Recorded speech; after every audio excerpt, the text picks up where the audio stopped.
Oke, saya buka ya. Bismillahirrahmanirrahim. Assalamualaikum warahmatullahi wabarakatuh. Selamat malam teman-teman. Salam sejahtera untuk kita semua.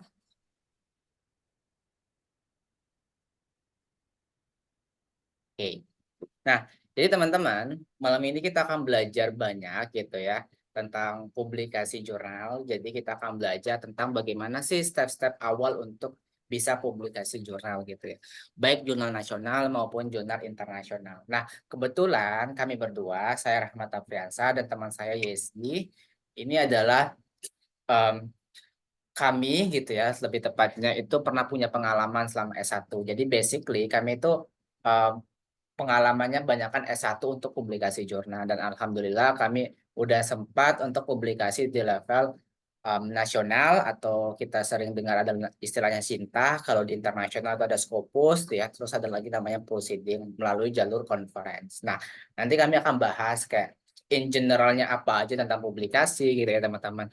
Lalu untuk kayak penulisannya apa aja sih Kak, dari abstrak sampai ke daftar pustaka itu seperti apa gitu. Nah nanti ini kan dibagi menjadi dua sesi. Sesi pertama dengan saya, nanti saya bakal bahas secara in general tentang publikasi. Terus nanti oleh Kak Yesi lebih ke kepenulisannya gitu ya teman-teman. Nah sebelum kita mulai untuk start PPT atau presentasi, nah alangkah baiknya kami memperkenalkan diri kami, mungkin bukan CV kami, tapi lebih fokus aja ke portofolio. Nah, saya izin share screen ya teman-teman. Ini portofolio kami. Nah, ini pertama saya dulu perkenalkan, saya Rahmat Afriansa. Mungkin teman-teman di sini lebih kenal dengan sebutan Kak Syaaris gitu ya, itu nggak apa-apa. Syarias, karena itu namanya nama panggung ya di media sosial. Nah, ini adalah publikasi saya selama saya kuliah S1 gitu ya, dari tahun 2021 hingga 2023 saya terakhir publikasi. Kalau tahun 2024 ini saya belum publish karena saya memang belum masuk kuliah untuk S2. Mungkin di akhir tahun 2024 saya baru publish. Nah, ini untuk portofolio Kak Yesi ya. Teman-teman bisa untuk detailnya gitu ya karena kebetulan saya jurusan teknik sipil, mungkin teman-teman belajarnya tentang teknik sipil nih pengen baca-baca boleh. Tinggal nanti kalian lihat Rahmat Apriansyah. Nah, ini untuk Kak Yesiana Ihda Kusnaya, Kusnah ini ya. Dia dari Universitas Brawijaya, sekarang lagi PMDSU di Brawijaya, fast track S2 dan S3 gitu. Nah, beliau memang fokusnya di bagian manajemen. Nah, kalau teman-teman tertarik juga untuk baca karya tulisnya Kak Yesi gitu ya, teman-teman bisa baca. Ini dari tahun 2000 berapa nih, Yes? 2020 hingga 2023. Ini untuk Google Scholar ya, teman-teman. Nah, saya juga punya namanya Scopus. Ini karya saya juga memang dari dulu saya suka publikasi di Scopus gitu karena memang basically saya pengennya di internasional gitu ya. Nah, itu untuk portofolio kami, teman-teman yang berhubungan dengan publikasi. Oke, kita untuk mempersingkat waktu ya, karena biasanya akan banyak sesi tanya jawab ya. Kita akan mulai untuk bahas mengenai secara in general dulu tentang publikasi itu seperti apa. Oke, ini Kak Yesi ngechat saya buat request foto, mau foto dulu, Bang.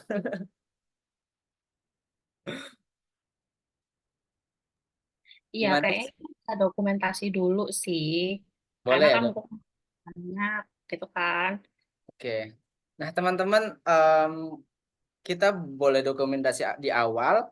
Teman-teman boleh on cam dong gitu buat publikasi bentar aja, nggak nyampe 2 menit publik ini buat foto-foto doang gitu.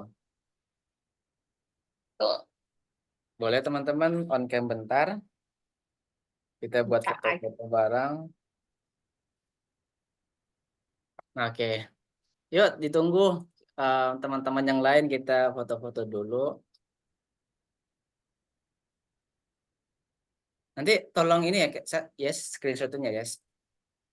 Oh, aku yang screenshot. Oke. Ya nanti kamu yang jadi ininya kayak fotografernya, kayak kasih aba-aba kayak kita.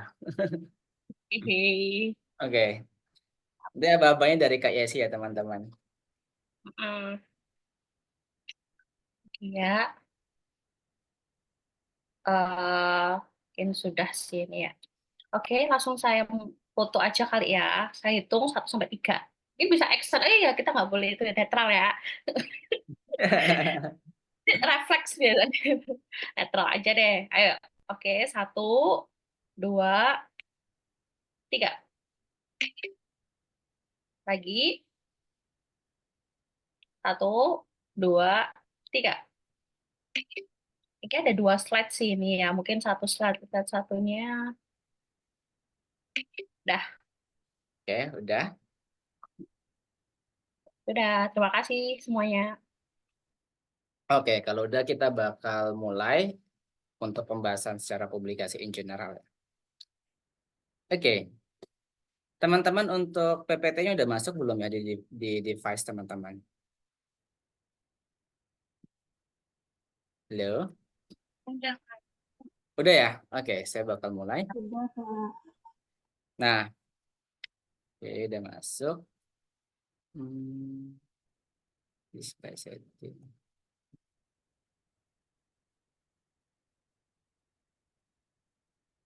Nah, oke. Nah, oke.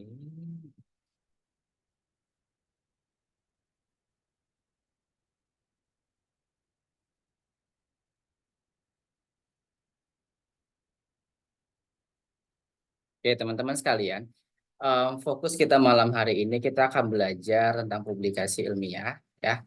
Teman-teman, kita akan fokus, tar, pennya, tar saya ketik dulu. Nah, kita akan belajar mengenai tentang karya ilmiah ya, teman-teman sekalian. Nah, sebenarnya karya ilmiah itu banyak, teman-teman, untuk bentuk publikasinya. Ada yang dari buku gitu ya, ada yang skripsi sampai disertasi gitu. Tapi kita malam ini bakal fokus untuk yang namanya berhubungan sama artikel ya. Artikel untuk karya ilmiah dalam berbentuk jurnal ataupun proceeding. Nah, sebenarnya yang namanya karya ilmiah itu berbasisnya adalah saintifik ya. Saintifik ini bisa relate sama penelitian ya. Nah, teman-teman, kalau kita bicara soal penelitian, maka ini bisa penelitian langsung ya, langsung di lapangan atau basisnya review. Oke. Nah, karena mungkin teman-teman juga pernah baca jurnal langsung yang metodenya di lapangan atau dia hanya mereview dari jurnal-jurnal terdahulu gitu. Nah, biasanya orang yang seperti saya, anak teknik itu kebanyakan memang mereka metodenya langsung untuk ke laboratorium atau lapangan gitu. Tapi tidak menutup kemungkinan juga ada yang review. Jadi orang-orang yang suka penelitian yang berhubungan sama review ini adalah orang-orang yang suka banyak baca. Jadi mereka baca sampai puluhan hingga ratusan jurnal. Nanti dari jurnal itu dirangkum oleh mereka, lalu mereka jadiin sebuah karya dan itu dipublikasiin. Jadi dibekal untuk nanti teman-teman bisa melakukan penelitian mau basisnya langsung di lapangan atau melalui polanya review gitu. Nah, lalu kita akan bahas di sini tentang ekstraksi karya ilmiah. Nah, sebenarnya untuk karya ilmiah ini kan berbasisnya penelitian teman-teman sekalian, di mana yang sudah saya sebutkan di slide sebelumnya. Nah, kita akan fokus hasil penelitian ini tidak hanya untuk skripsi, tesis atau disertasi, tapi kita akan bisa masuk ke makalah ya atau proceeding gitu teman-teman atau teman-teman lebih kenal dengan istilahnya adalah conference, jalurnya conference atau langsung ke jurnal artikel untuk kita publish gitu. Nah, ini tergantung selera aja teman-teman mau versinya ke conference dulu atau seminar atau langsung ke publisher untuk jurnal. Nah, biasanya kalau perbedaan kedua ini adalah di bagian presentasi. Nah, kalau teman-teman suka untuk belajar tentang public speaking juga gitu ya. Nah, teman-teman boleh milih untuk lewat seminar dulu gitu. Baru nanti dipublish ke publishernya dari jurnal yang kalian tuju gitu juga boleh. Nah, karena setiap tahun itu pasti ada kok conference-conference baik nasional ataupun internasional yang teman-teman bisa ikuti gitu. Nah, selanjutnya kalau kita ngerujuk pada karya ilmiah dalam jurnal gitu teman-teman, maka kita akan fokus dua ya, ada nasional, ada internasional. Nah, teman-teman juga harus ketahui jurnal itu ada yang terakreditasi, ada yang tidak terakreditasi gitu ya. Nah, bedanya di mana Kak gitu. Nanti saya bakal nunjukin salah satu situs teman-teman untuk ngecek kalau jurnal kalian itu terakreditasi atau tidak. Biasanya kalau jurnal nasional itu ada namanya Sinta ya. Kalau jurnal nasional itu Sinta, kalau internasional itu jurnal biasanya Scopus. Nah, biasanya kita akan fokus di kedua ini, Sinta atau Scopus. Sebenarnya banyak banget website-website yang untuk mengindeks publikasi, tapi biasanya kita lebih kenal di Indonesia itu Scopus atau Sinta gitu ya, biasanya kalau kita bahas. Nah, makanya teman-teman kita harus waspada juga ada nama jurnal Predator. Jurnal Predator ini adalah jurnal yang memang fokusnya dari publisher mereka itu nyarinya cuan, bukan untuk pengembangan ilmu pengetahuan. Jadi biasanya ini memang publishnya cepat plus mahal ya. Harganya mungkin di atas 10 juta sampai 30 juta. Ini ada jurnal yang harga sampai 30 juta dan memang mereka kayak istilahnya untuk ngejar publikasi doang tanpa basis ilmu pengetahuan yang lebih jelas. Biasanya kayak masih acak-acakan ataupun sumbernya nggak jelas, lalu penelitiannya cuma ecek-ecek tapi kok bisa tembus gitu. Nah, ini biasanya jurnal-jurnal predator gitu. Yang memang basisnya business things ya. Nah, lalu kita akan bahas gini ya. Dan saya bakal memberikan contoh jurnal yang pernah saya punya gitu ya. Dengan pola-pola ataupun gambaran gitu ya buat teman-teman lihat. Nah, jadi jurnal itu punya kriteria-kriteria khusus gitu ya teman-teman yang kita bisa lihat di sini 1 sampai 5. Nah, pertama, yang namanya jurnal itu diterbitkan itu berskala gitu ya teman-teman. Biasanya mereka dalam publisher itu biasanya bakal terbit 1 tahun sekali, satu tahun 2 kali atau 3 kali. Biasanya mereka nyebutnya semesteran atau triwulan atau per bulan gitu. Makanya kalau kita mau publish jurnal, kita harus lihat juga tempat publishernya itu dalam setahun itu bakal bakal mempublish jurnal berapa kali gitu ya. Karena saya itu sering banget dapat pertanyaan, Kak, saya pengen upload jurnal sih, tapi yang keluarnya minggu depan bisa langsung jadi ada nggak gitu. Kayak gue juga bingung jawabnya ada apa nggak. Sebenarnya untuk selama ini yang saya lihat nggak ada teman-teman. Biasanya jurnal itu memang lama prosesnya. Paling cepat itu rata-rata 3 bulan gitu ya. Itu jalur yang memang kayak jalur bersih gitu. Tapi ada juga yang kita bisa request cepat, tapi memang harus berbayar. Ada fee-nya terkhusus gitu ya. Nah, dan fee-nya tuh nggak sedikit gitu ya. Rata-rata ya kalau jurnal nasional ratus ribuan, ada 500 ribu gitu. Itu pun masih cinta-cinta yang di bawah levelnya 3, 4 atau 5. Tapi kalau udah masuk ke Scopus itu rata-rata yang kalau yang cepat itu memang puluhan juta gitu. Bahkan ini jurnal yang saya ini Scopus Q3 dan itu publishnya waktu sebulan karena ini hasil dari PKM gitu ya, hasil dari penelitian PKM yang saya publikasi dan dapat dana dari kampus saya karena tembus PIMNAS dan mereka mau bantu untuk publikasi dulu ini sekitar 30 jutaan. Sorry, kok 30 sih? Sekitar berapa USD gitu dan kalau secara total itu 10 sampai 11 juta. Nah, untung ini dulu kampus saya mau bayarin karena waktu itu lagi PIMNAS dan pengen publikasi cepat yang bisa kejar kayak sebulan sampai 2 bulan gitu ya. Nah, lalu yang namanya jurnal pasti ada bidang spesifik tertentu gitu ya teman-teman. Jadi satu publisher itu tidak menghimpun semua bidang ilmu. Mereka bakal fokus ke satu bidang ilmu apa gitu ya. Kayak teknik sipil ya fokusnya di teknik sipil atau yang masih relate sama teknik sipil kayak arsitek, lingkungan dan lain-lain gitu ya. Kayak manajemen masih yang relate sama manajemen apa gitu. Tapi nggak bisa ada satu publisher yang semua bidang ilmu bisa masuk, kedokteran di sana, teknik di sana, sosum di sana dan lain-lain. Itu biasanya nggak ada, jarang. Biasanya mereka fokus di satu aja gitu. Nah, jadi setiap publisher jurnal itu punya kriteria-kriteria khusus. Nah, kriteria ini kita akan lihat nanti yang namanya guide for author ya. Nah, mungkin untuk dibahas sekarang mungkin teman-teman agak bingung, maksud guide for author itu kayak gimana sih Kak? Nanti kita akan lihatin contohnya buat teman-teman gitu ya.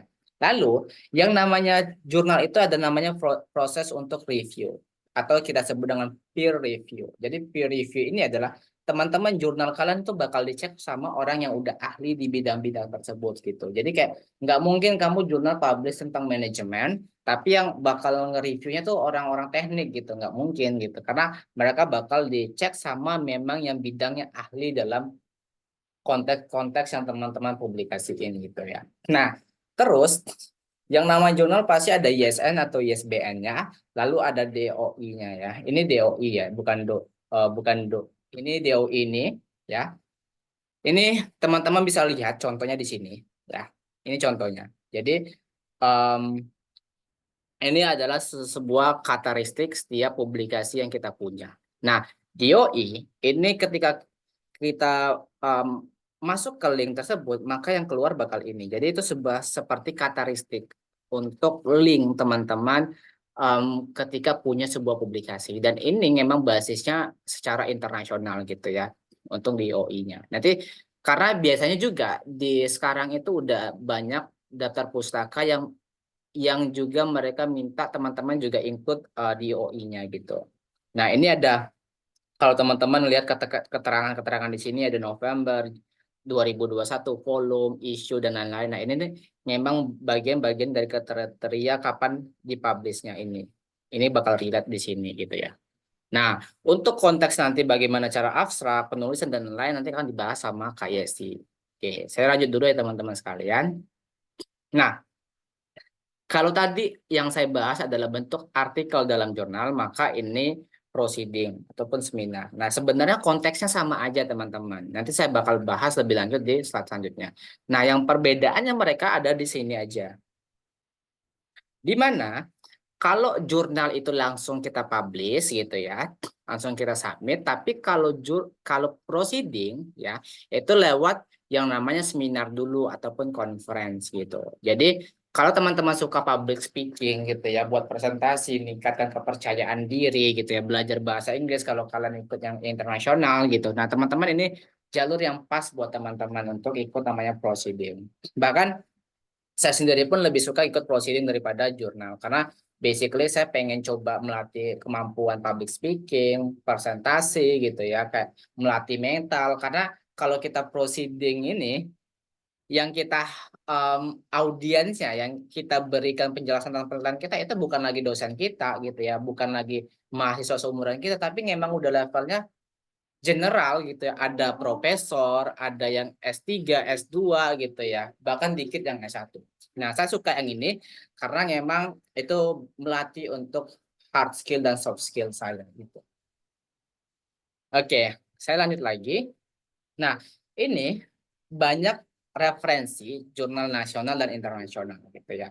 Tapi memang kita biasanya fokusnya ya di Scopus ataupun Sinta gitu. Tapi sebenarnya ini yang tadi saya maksudkan. Ada banyak untuk tempat-tempat kalian mencari jurnal. Referensi-referensi dari mana ini banyak sekali. Nah, ini teman-teman bisa pelajari ada Science Direct, Elsevier, Springer, Taylor and Francis, jurnal, terus kayak ResearchGate ada, Garuda ada gitu ya. Google Scholar ada gitu. Nah, itu banyak banget yang teman-teman bisa cari untuk referensi ataupun situs-situs jurnal yang pengen kalian untuk entah basisnya cuma referensi atau teman-teman cari untuk publikasi juga. Nah, lalu ini adalah prosesnya teman-teman untuk yang namanya publikasi ya. Nah, dari persiapan makalah atau persiapan paper teman-teman di sini sampai ke publish ya. Nah, ini kalau detailnya di sini ya, kalau detailnya teman-teman. Ini lebih ke rangkumannya aja kalau bagian ini. Nah, perbedaannya kalau di proceeding tadi, sebelum publish gitu ya, teman-teman memang udah di accept, tapi teman-teman di sini harus ada levelnya seminar dulu.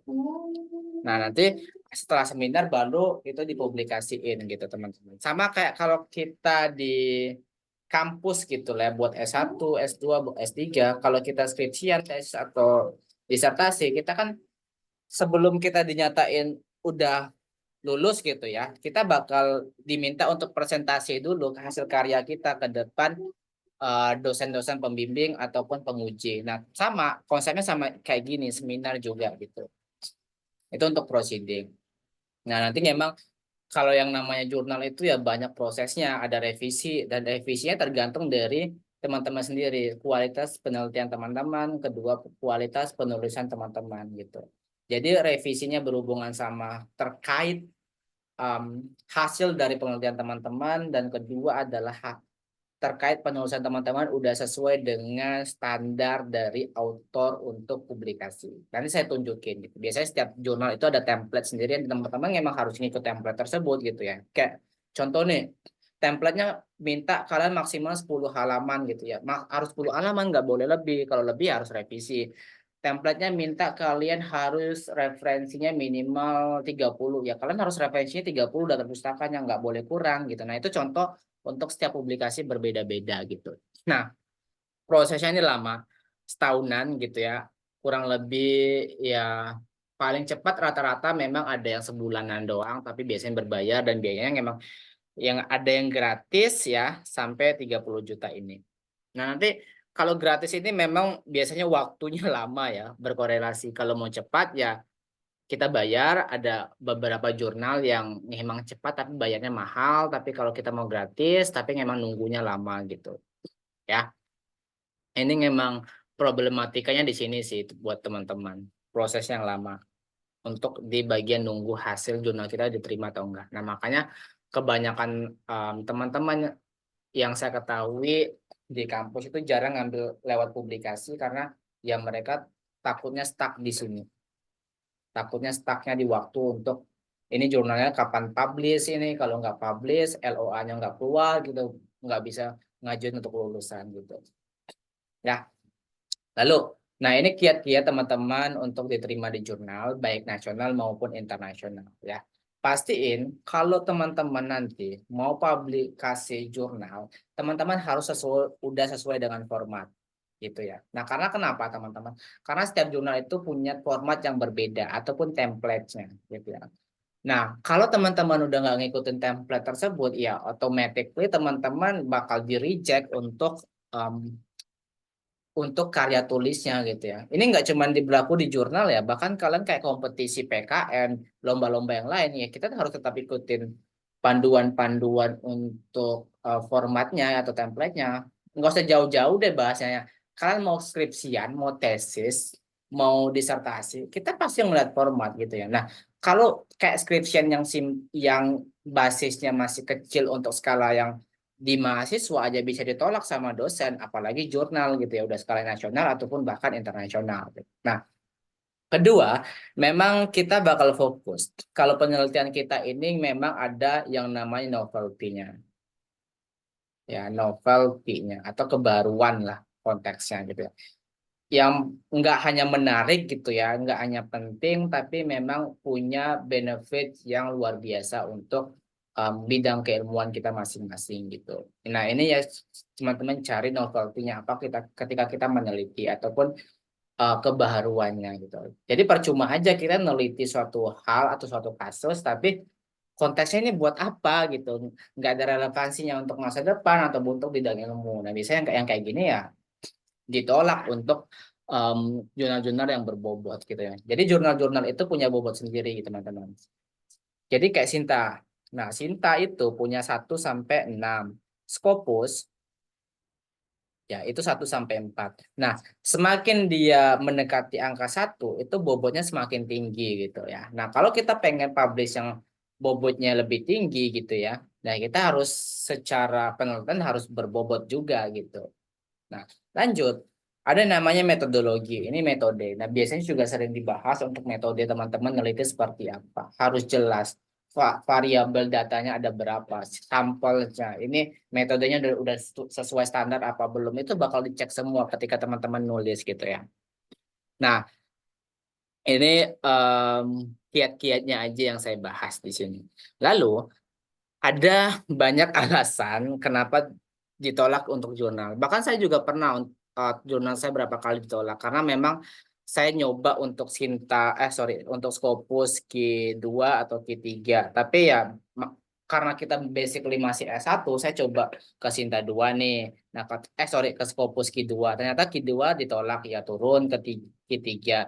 Q3 ditolak ya alhamdulillah keterimanya di Q4 gitu ya. Kalau Q1 ini emang agak susah ya teman-teman. Karena ini emang levelnya udah berbobot tinggi gitu ya. Nah, saya bahas lagi, ulang lagi. Pertama, salah satu alasan yang paling banyak ditolak adalah memang di masalah plagiat atau duplikasi. Ini nggak jurnal doang, teman-teman. Kalian kayak skripsian pun atau lomba pun gitu ya. Kalau plagiasinya tinggi gitu ya, ya bakal ditolak juga gitu. Nah, ini artikel nggak lengkap. Biasanya berhubungan sama administrasi ataupun di bagian-bagian penulisan. Karena tadi kita akan bakal dilihat gitu ya. Kayak misal nih, ada namanya background. Ya, ada namanya metode, ada namanya hasil, ada namanya kesimpulan, ada namanya daftar pustaka, dapus. Nah, semisal nih kalian kurang satu di sini atau kurang dua di sini, ya nggak lengkap kan? Ya berarti bakal ditolak gitu. Ada elemen-elemen yang kurang gitu ya. Makanya kita harus juga perhatiin untuk setiap template ataupun panduan untuk guide for authors.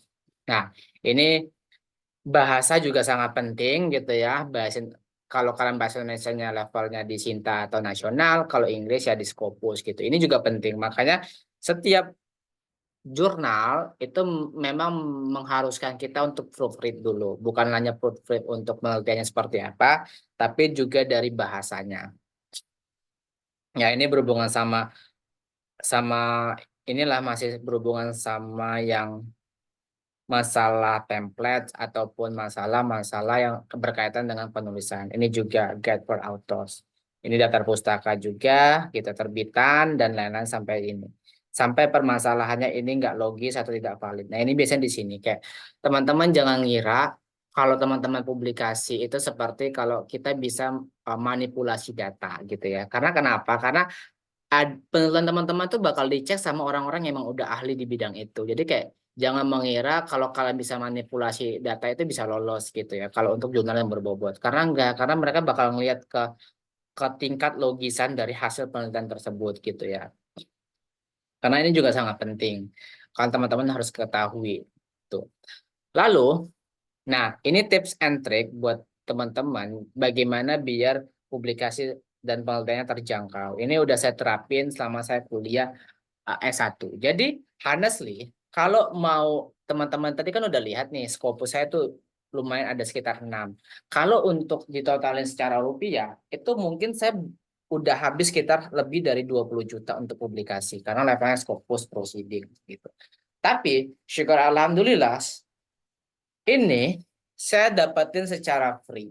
Ya, mungkin ya paling keluar uang hanya sekitar 1 sampai 2 juta doang gitu. Nah, caranya gimana sih Kak biar dari 20 juta ini dari Scopus yang banyak ini dari publikasi yang banyak ini cuma bisa ngeluarin cuma 1 sampai 2 juta doang gitu. Nah, pertama itu teman-teman bisa lakuin namanya kerjasama sama dosen. Believe me teman-teman, yang namanya dosen itu pasti bakal senang kalau kalian ajak kerjasama untuk penelitian. Kenapa? Karena saya kasih tahu di sini. Jadi, setiap dosen itu memang punya suatu hal yang diharuskan, bahkan memang diwajibkan gitu ya dari kampusnya, dari diktinya gitu, untuk setiap tahun itu punya publikasi. Nah, kalau teman-teman kerjasama dengan dosen gitu ya, dan dosen itu punya dana penelitian, nah maka teman-teman bisa dapetin secara terjangkau ataupun gratis dari penelitian dan publikasi gitu. Nanti teman-teman bisa tawarkan aja karena I do believe setiap kampus itu pasti punya dana riset atau dana penelitian untuk dosen gitu. Nah, nanti teman-teman coba dosen-dosen yang dekat atau dosen-dosen yang kalian tahu dia suka publikasi. Nah, ini bisa dilakukan gitu. Pak, Bu, saya punya rencana penelitian saya seperti ini, proposalnya seperti ini. Nah, menurut Bapak Ibu, Bapak mau kerjasama dengan saya enggak gitu, Bapak bantu untuk penelitian melalui pembelian material ataupun tesnya dan publikasi juga. Nah, kalau Bapak mau, nanti saya mengerjakannya dan Bapak Ibu bantu saya di bagian masalah finansial gitu. Biasanya ada kok dosen-dosen yang mau gitu. Nah, kedua, teman-teman bisa lakuin via kompetisi. Nah, ini memang agak berat ya, karena kita harus berkompetisi dulu di sini. Nah, kompetisinya sesama mahasiswa gitu ya, ataupun sesama bidang keilmuan kita, ataupun para ekspor gitu. Nah, dulu saya juga sering lewat kompetisi, kayak contohnya PKM. PKM, buat teman-teman S1, itu ada namanya PKM AI, artikel ilmiah. Nah, mereka bakal ngasih intensif. Intensif ini sekitar 3 juta kalau nggak salah di zaman saya. Ini bisa dipakai untuk publikasi jurnal. Ada juga apa ya kompetisi-kompetisi lain gitu ya. Teman-teman bisa coba, itu banyak kok. Dan eh, kalau kalian udah lewat kompetisi, udah membangun nama kampus gitu ya, udah membuat nama kampus bagus gitu ya untuk branding mereka lewat kompetisi, biasanya mereka bakal support kok ngasih dana lebih buat teman-teman publikasi gitu juga. Karena tadi yang saya cerita itu dari PKM kami dikasih bantuan sama kampus tuh 10 juta untuk publikasi Scopus Q3 gitu. Dan kalau dipikir-pikir 10 juta untuk publikasi kami sendiri gitu ya, yang nggak bakal mau gitu. Tapi ya bagi kampus 10 juta itu uang kecil untuk brandingin nama mereka.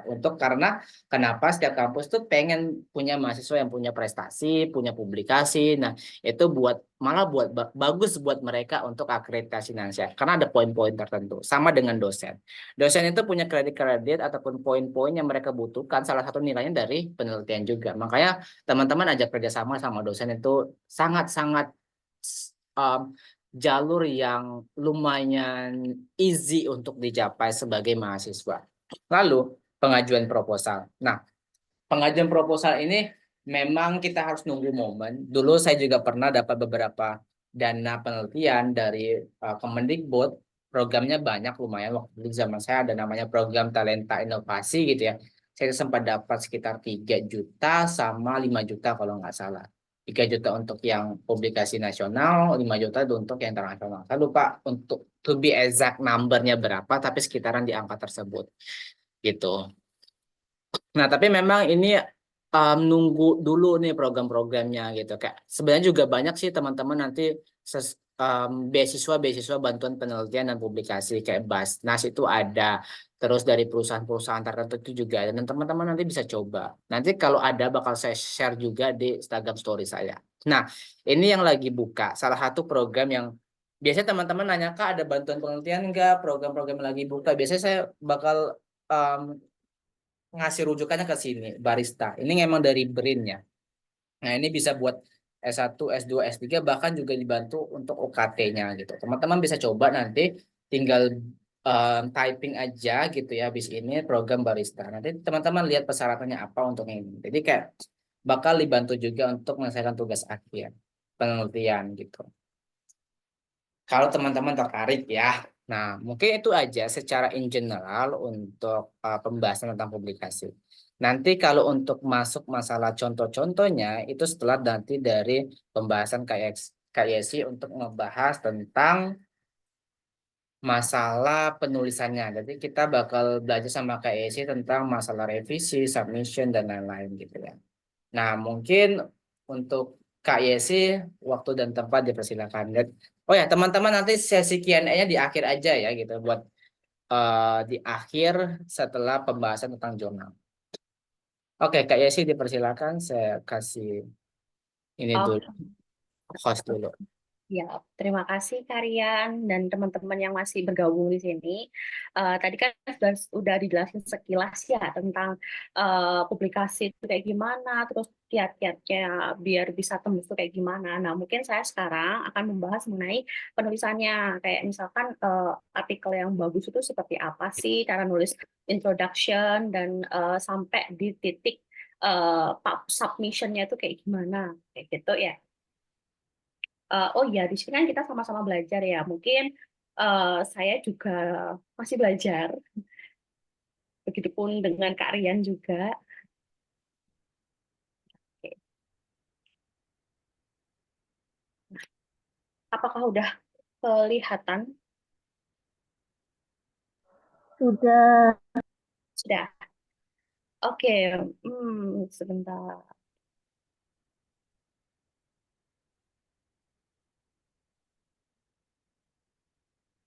Oke, eh, jadi sebelumnya mungkin pertama-tama saya akan jelasin dulu nih. Tadi kan udah jelasin nih tentang Scopus itu gimana, terus bagaimana cara apa namanya kiat-kiat menulis di Scopus, dan dapat pendanaan, terus kiat-kiat biar pendanaannya itu bisa didanai gitu kan ya. Nah, mungkin sekarang saya akan membahas mengenai apa namanya penulisannya. Nah, sebelumnya itu mungkin saya akan jelasin dulu nih Scopus itu apa aja sih dan apa sih itu sebenarnya Scopus itu kok orang-orang tuh selalu mendewakan yang namanya Scopus gitu ya.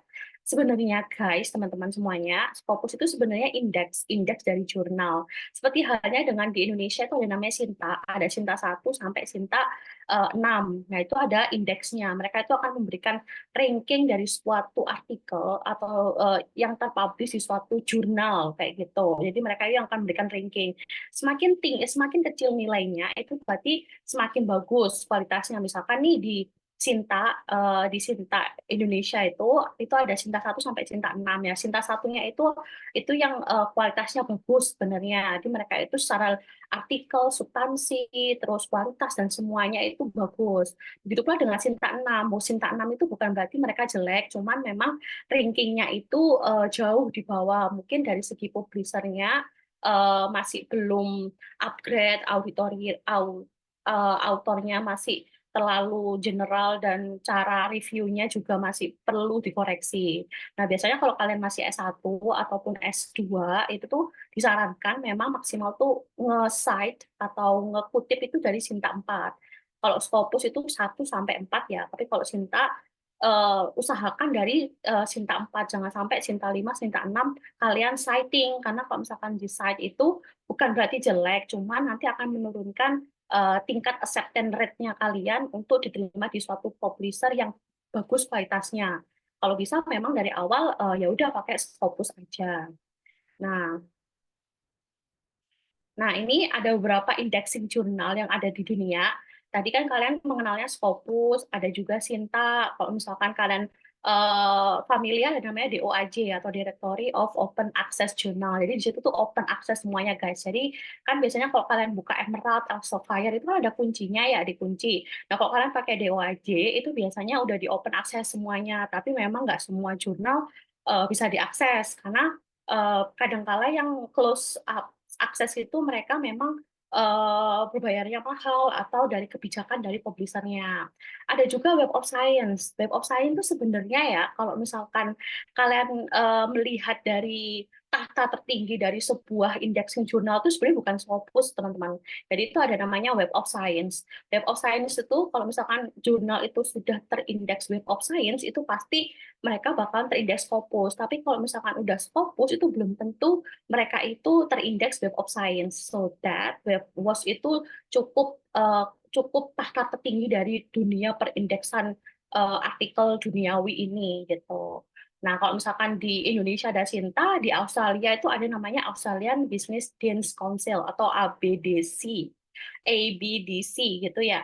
Itu tuh salah satu indexing jurnal yang terkenal di dunia juga maupun di Australia. Seperti itu. Jadi kalau misalkan kalian pengen mencari sumber-sumber bisa dari beberapa akses ini gitu.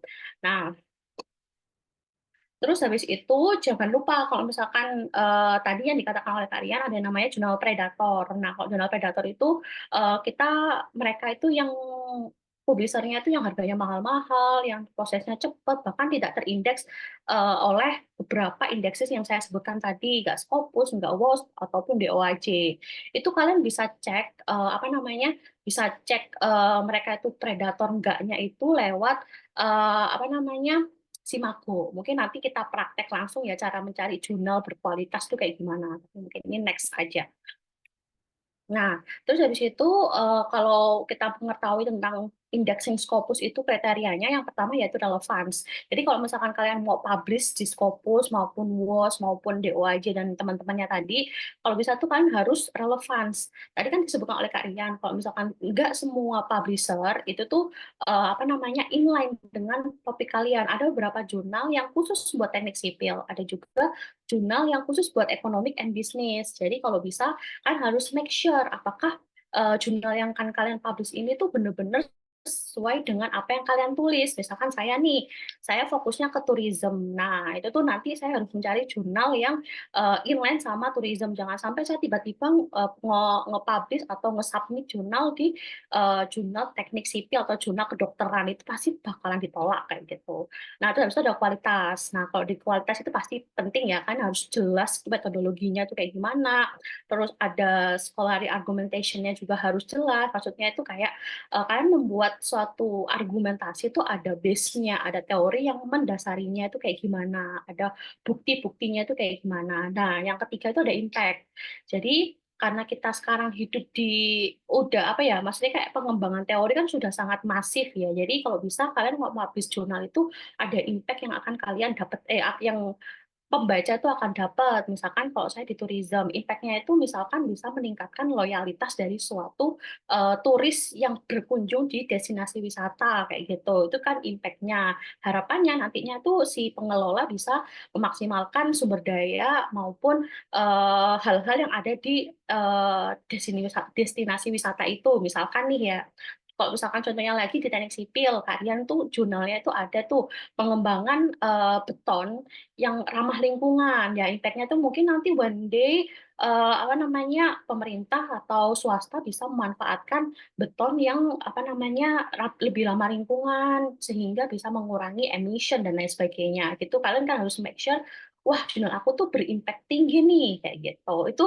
kasarannya itu kalau misalkan tadi saya ringkas itu novelty gitu. Apa yang akan kalian tawarkan dari suatu artikel ini gitu. Terus yang terakhir yaitu ethical guidelines. Biasanya kalau di sini itu ethicalnya itu jangan sampai kan apa namanya plagiat. Tadi kayak misalkan kalian cuma tinggal kopas paraphrasing doang tanpa adanya pengembangan. Itu nanti bakalan kena ethical guidelines-nya kayak gitu. Nah, terus habis itu, terus bagaimana Kak kalau misalkan saya tuh masih bingung nih topiknya itu kayak gimana biar bisa tembus di suatu Scopus maupun jurnal-jurnal lainnya kayak gitu. Nah, kalian harus tahu nih topik riset yang benar atau topik riset yang menarik yang saat ini akan kalian teliti kayak gitu. Itu biasanya kita dapatnya dari mana?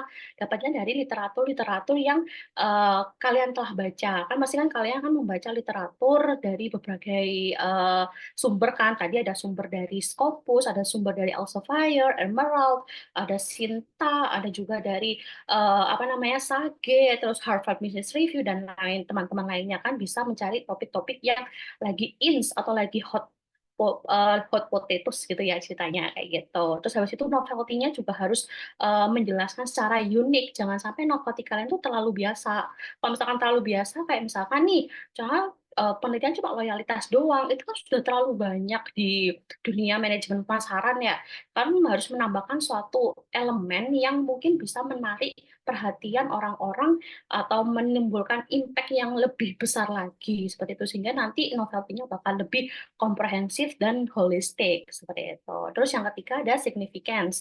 Jadi kalau significance itu kalian harus tahu nih antara teori dan implikasinya itu apakah berkontribusi penuh terhadap studi yang akan kalian ambil. Misalkan aku di tourism, nah itu tuh pasti secara praktek itu kayak gimana, secara teoritikal itu tuh seperti apa kayak gitu. Itu akan dielaborasi secara lebih mendetail sehingga akan menghasilkan suatu penemuan yang bakalan bermanfaat bagi banyak stakeholder maupun shareholder seperti itu. Nah, mungkin langsung aja kali ya di sini aja.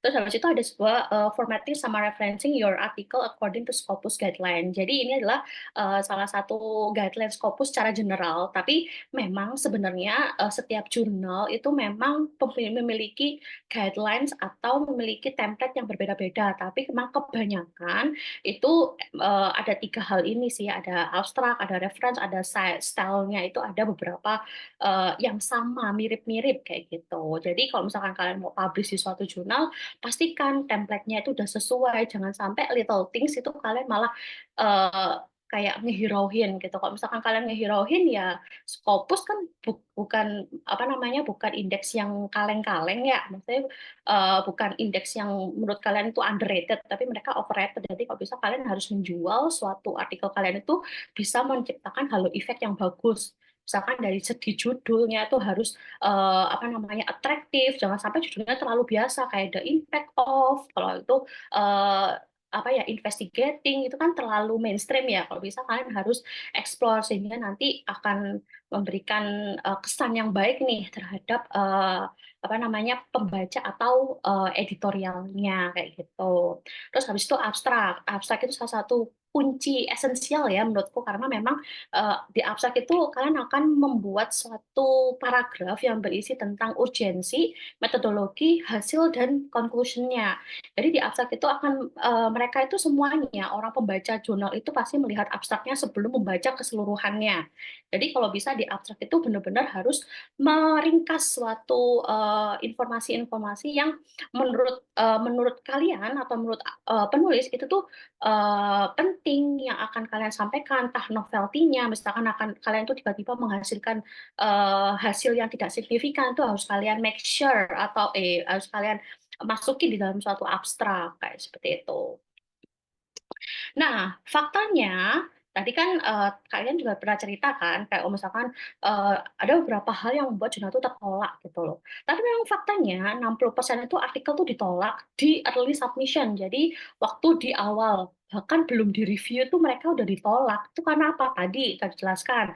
Karena adanya hal-hal kecil yang kita langgar. Dari plagiarismenya udah tinggi banget, kita nggak notice, terus habis itu proofread, bahasa, grammatical itu kita nggak terlalu notice. Itu salah satu bentuk penolakan mereka, karena semakin tinggi indeksis dari suatu jurnal, mereka bakal lebih strict hal-hal kecil seperti itu. Meskipun kalian merasa ini kayaknya nggak terlalu ngaruh deh itu, tapi kalau misalkan Scopus, WOS dan lain sebagainya, mereka tuh notice banget. Bahkan sebelum mereka review penulisan kita, mereka bakalan mengecek secara general general apa namanya requirement-nya itu kayak gimana. Jadi memang kalau saya dari promotor saya itu memang di awal tuh harus diteliti kembali sebelum disubmit itu apakah kita itu artikel kita itu benar-benar sudah memenuhi bare minimum lah ya, bahasa gaulnya itu bare minimum dari suatu jurnal yang akan kita apa namanya akan kita bidik seperti itu.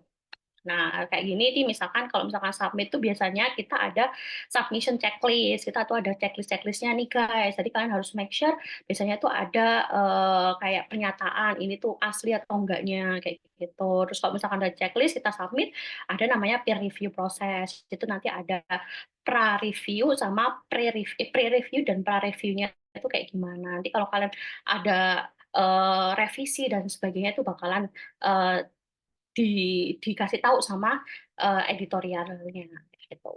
Nah, oke, sekarang kita langsung masuk ke cara menulis introduction, metodologi dan result-nya dalam suatu jurnal kayak gitu. Nah, pada dasarnya memang ada 4 bab dalam penulisan suatu jurnal. Yang pertama yaitu introduction. Di introduction itu kalian akan membahas mengenai isu-isu atau urgensi yang akan kalian angkat. Riset question-nya itu seperti apa. Terus habis itu tujuan penelitian ini tuh kayak gimana.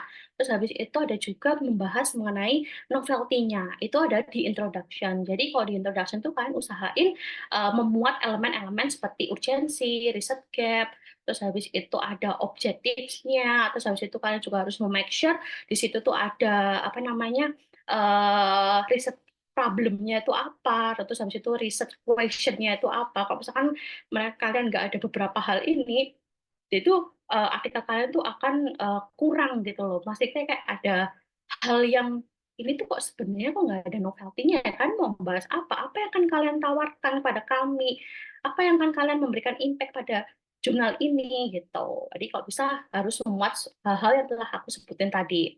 Terus habis itu ada juga metodologi ya. Kita habis introduction biasanya ada literatur review, tapi ada beberapa jurnal memang tidak memiliki literatur review. Biasanya mereka langsung ke metodologi.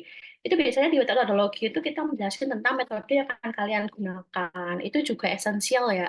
Jadi kalau misalkan jurnal kita menghasilkan suatu karya dari signifikansi level dan lain sebagainya itu harus dimuat di metodologi. Misalkan kalian pakai kuesioner, itu juga harus ditulis kuesionernya kayak gimana, kalian mengadopsi pernyataannya ini dari siapa, itu juga harus di explain di metodologinya itu. Jadi mereka itu yang membaca tuh kayak, oh dia menggunakan ini nih, jadi kita tuh tahu kredibilitas dari suatu jurnal yang kita tulisnya tuh kayak gimana, kayak gitu. Nah, dari situ ada result. Jadi result itu tidak kalah penting ya. Jadi setelah kalian menulis introduction, metodologi, literatur review, pasti ada yang namanya result atau hasil dari pengolahan data. Nah, itu juga kalian harus menjelaskan secara apa saya secara sederhana mengenai statistical analysis-nya itu kayak gimana, kenapa kalian dianggap signifikan itu kenapa, sumbernya dari mana, dasarnya dari mana, itu kalian harus nge, nge apa sih namanya, nge explain. Mungkin nanti coba saya langsung contoh artikel yang pernah tembus ya di Scopus. Nanti langsung setelah kita bahas mengenai general penulisan dari introduction dan lain sebagainya. Habis itu ada discussion. Jadi setelah kalian menjelaskan mengenai statistical analysis, ada juga discussion. Jadi discussion itu menginterpretasikan hasil-hasil. Misalkan ternyata itu brand image itu berpengaruh loh terhadap turis loyalty, kayak gitu ya. Jadi kalau misalkan berpengaruh itu kenapa kok bisa berpengaruh? Apa yang bikin mereka itu bisa mempengaruhi satu sama lain kayak gitu, itu kalian harus menjelaskan, menginterpretasikan secara lebih bagus dan dielaborasi dengan lebih kuat lagi. Jadi discussion itu kayak istilahnya itu kayak buahnya dari suatu pohon gitu loh. Kan introduction kan akarnya nih ya yang bikin kuat, metodologinya itu pohonnya. Nah di discussion itu kayak buah yang sudah siap untuk dipetik gitu, seperti itu. Nah, ini langsung lanjut lebih rigid mengenai introduction. Yang pertama yaitu defining problem of research question. Jadi misalkan di sini nih, aku bikin suatu model sederhana dari riset. Misalkan ini variabel variabel X-nya itu adalah memorable tourism experience dan variabel Y-nya itu adalah tourist loyalty. Nah, riset problemnya itu bagaimana cara kita itu bisa meningkatkan tourist loyalty. Nah, itu adalah riset problemnya dengan cara apa nih? Bisa dengan memberikan experience yang bagus, atau bisa dengan authenticity, atau bisa memberikan kepuasan dari perjalanan mereka. Itu kita harus menjelaskan problemnya kita tuh kayak gimana, yang dielaborasi dengan urgensi-urgensi yang telah kita susun. Misalkan urgensinya tuh gini, ternyata di Indonesia itu masih banyak loh wisata-wisata yang tersebar dari Aceh hingga Merauke kayak gitu. Tapi dengan banyaknya pariwisata itu ternyata membuat kompetisi dari suatu pariwisata itu menjadi kompetitif, sehingga banyak loh turis-turis yang FOMO terhadap apa namanya wisata-wisata baru. Terus bagaimana cara kita atau terus guna meningkatkan competitive advantage, maka kita harus melakukan hal-hal yang bisa meningkatkan turis loyalty. Menurut Suhartanto 2019 menyebutkan bahwa MTI itu mampu meningkatkan turis loyalty karena bla bla bla dan bla bla bla. Itu adalah contoh dari pernyataan riset problem yang dielaborasi dengan riset objektif seperti itu, atau tujuan riset ini kayak gitu. Nah, terus habis itu ada juga setelah kita tahu telah menulis yang namanya riset introduction yang ada riset objektifnya, riset gap-nya dan lain sebagainya, lanjut ke literatur review. Ini salah satu bentuk section yang paling apa ya, istilahnya tuh kalau misalkan saya sendiri nih sebagai apa namanya yang menulis artikel itu tuh section literatur review itu cukup membosankan ya, karena kita kan harus membaca banyak literatur, kita harus mengelaborasi, kita harus menyusun hipotesis di sini. Itu salah satu bentuk yang sangat istilahnya itu sangat membosankan gitu ya. Tapi ini juga nggak kalah penting karena di literatur review itu adalah istilahnya itu kayak nutrisinya dari sebuah riset, karena nanti itu bakalan menjadi pegangan kalian untuk menulis discussion kayak gitu. Memang akan susah, tapi kalau misalnya kalian bisa melewati ini, itu bakal memudahkan kalian untuk menulis result dan discussion-nya. Tapi nanti akan aku kasih tahu contoh apa namanya kiat-kiat untuk menulis literatur review yang gampang gitu ya. Mungkin ini bisa langsung sebelah nih. Oke, nggak bisa nih. Oh, nanti aja deh. Nanti aja kalau misalkan sudah selesai semuanya, mungkin nanti ada berapa notes tadi ya, ada yang cara-caranya untuk mencari jurnal bereputasi dan literatur review. Ini nanti nggak apa-apa. Terus habis itu setelah kita tahu ada riset gap.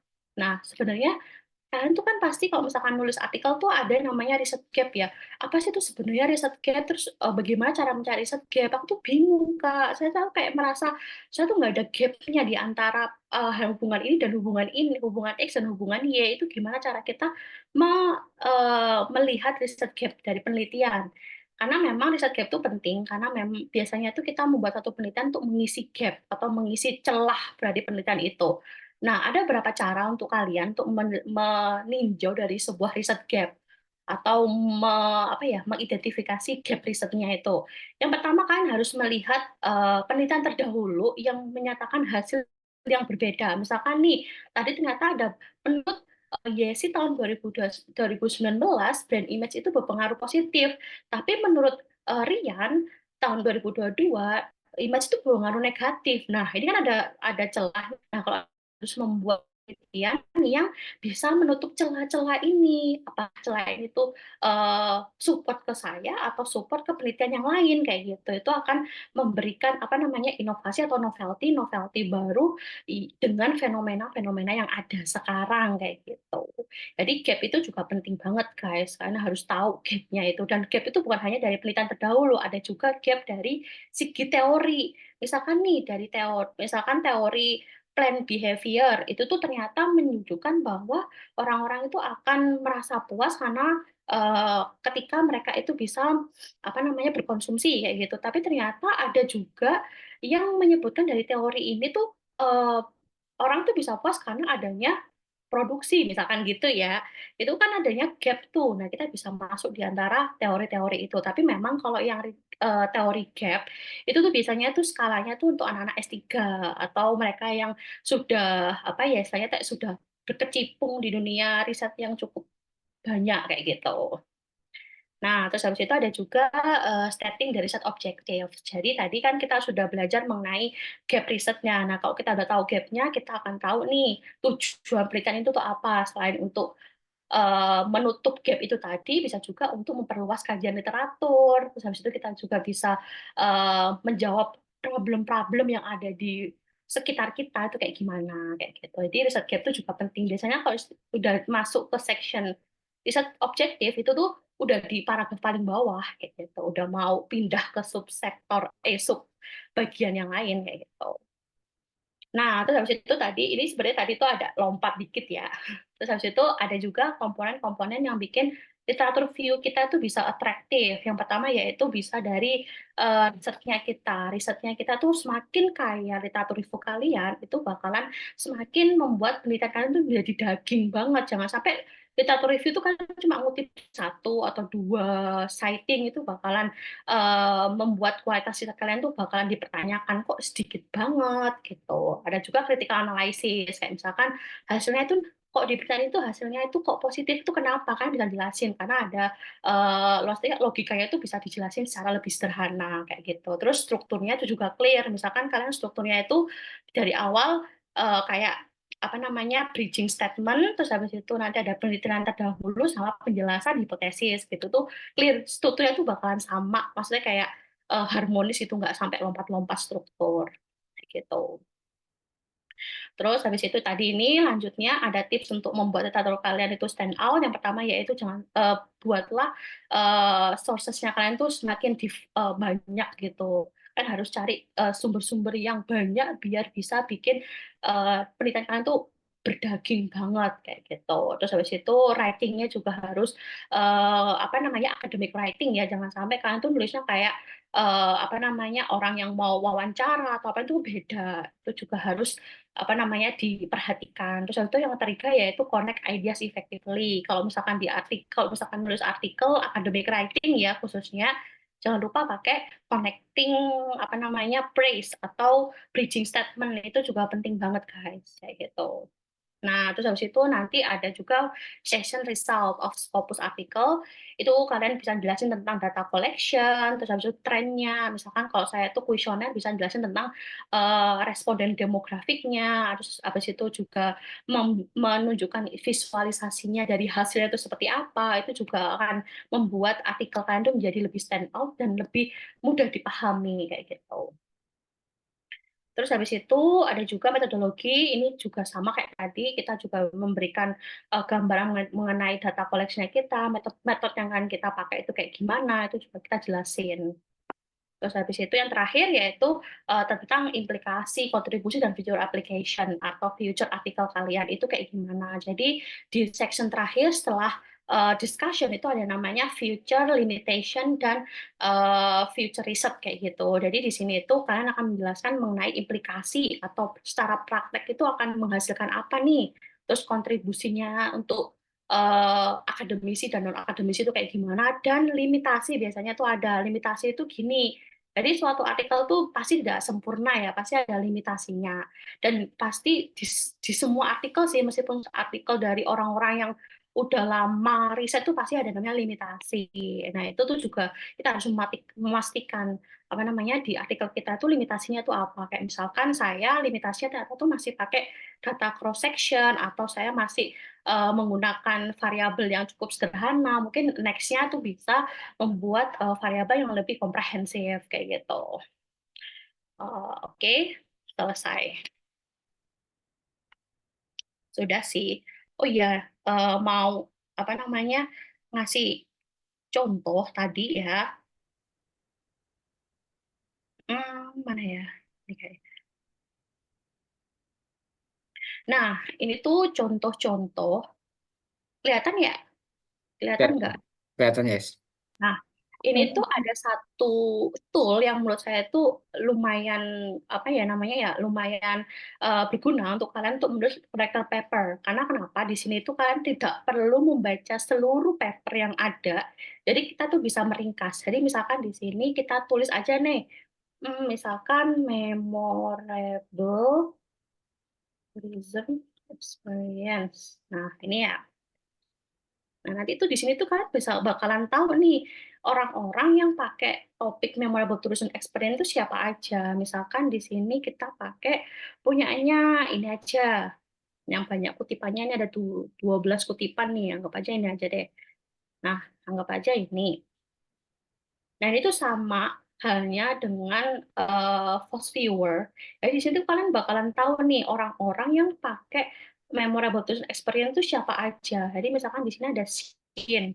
Xin itu mengutip dari Zen, terus mengutip lagi dari Pai, terus mengutip lagi dari Li. Jadi kalian tuh nggak perlu apa namanya mencari satu-satu di Google Scholar yang nggak bisa di-download, kan bisa langsung ngetik di connected paper yang langsung apa namanya mengkoneksikan paper-paper yang sesuai dengan topik yang akan kita tulis seperti itu. Itu bakal membantu kalian banget untuk mengerjakan literatur review, karena kan biasanya tuh peneliti itu agak mager ya nulis literatur review, karena memang cukup membosankan. Kita akan menulis, kita harus mencari paper yang relevan, dan itu belum tentu relevan kayak gitu loh. Kalau misalkan pakai connecting paper, itu kan bakal menemukan ribuan bahkan connect paper yang sesuai dengan topik kalian, dan itu akan meringkas kalian untuk menulis literatur review kayak gitu. Terus habis itu ada juga ini ada juga indexing. Tadi kan kalian juga request ya, cara kita apa namanya publish jurnal tuh kayak gimana. Kemarin tuh saya tuh habis publish di sini, di mana ini Tourism and Hospitality Management. Jadi di sini itu sama halnya tadi yang dijelaskan oleh Kak Rian, kita tuh harus memperhatikan benar-benar mereka itu publishnya tuh setiap setiap apa namanya setiap berapa kali setahun kayak gitu. Di sini kita lihat mereka itu publish selama 4 kali dalam setahun, which is itu berarti 3 bulan sekali mereka ada publish-nya.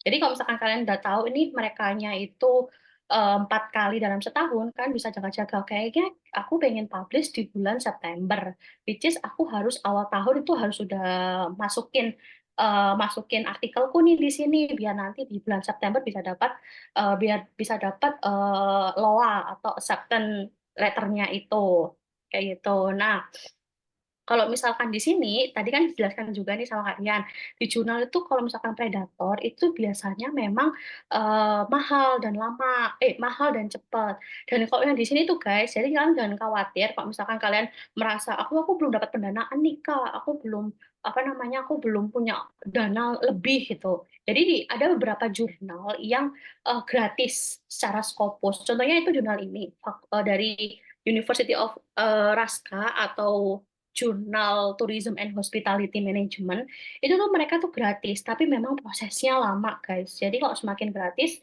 mereka tuh semakin strict, tapi lama banget prosesnya. Kurang lebih minimal tuh di sini tuh 5 bulan ya, itu minimal dapat LOA. Dan itu yang paling cepat. Dan kalau yang sebelum-sebelumnya tuh kalau pengalaman promotor itu biasanya setahun, kalau nggak gitu 6 bulan lah ya mereka bisa ngeluarin loanya itu kayak gimana.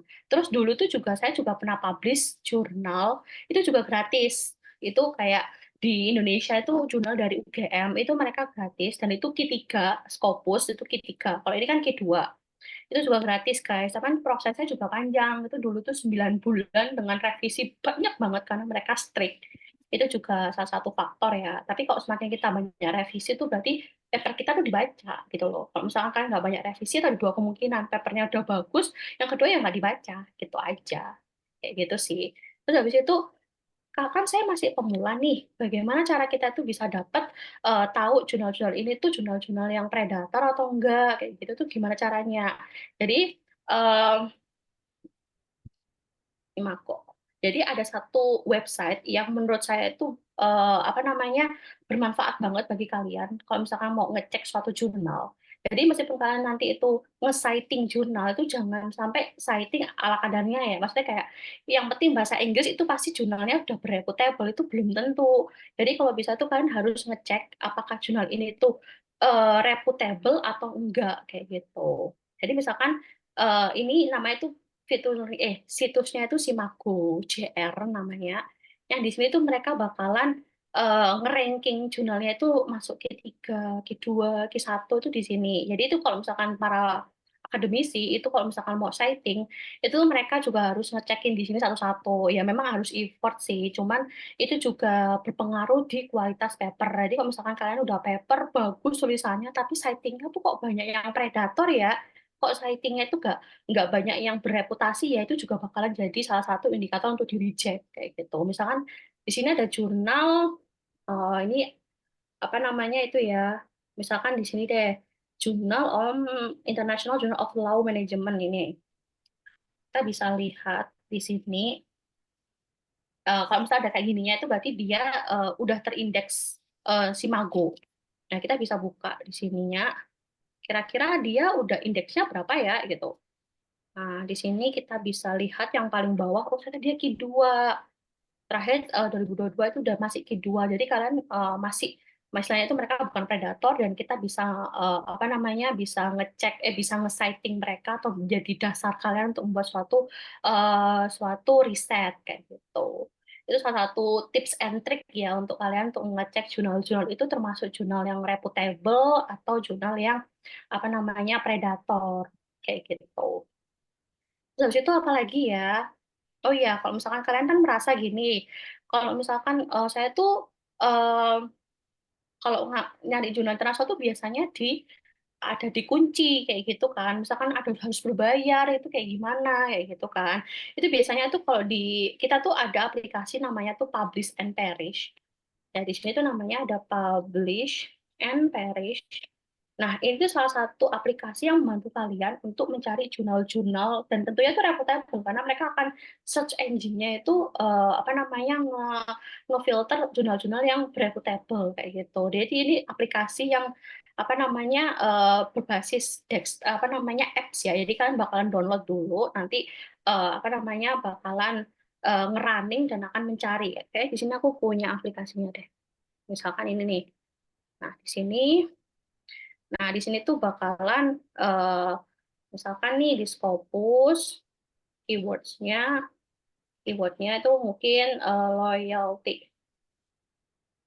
Kita tuh bisa search tahunnya juga. Misalkan kalian pengennya tahunnya 10 tahun terakhir atau di sini 6 tahun yang terakhir gitu ya.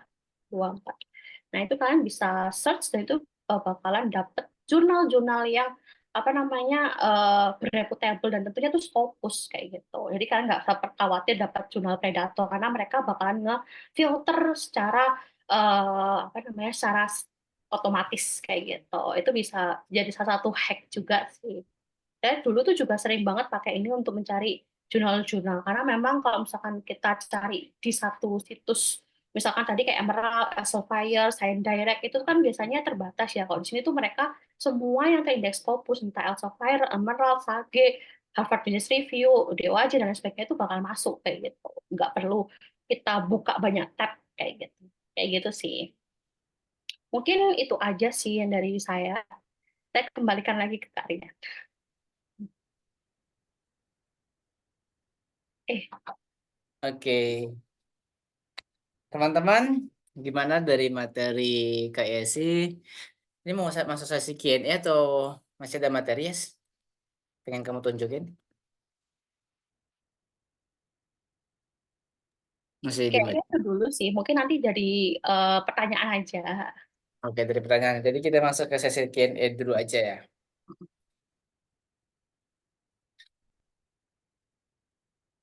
Oke, buat teman-teman yang ingin bertanya,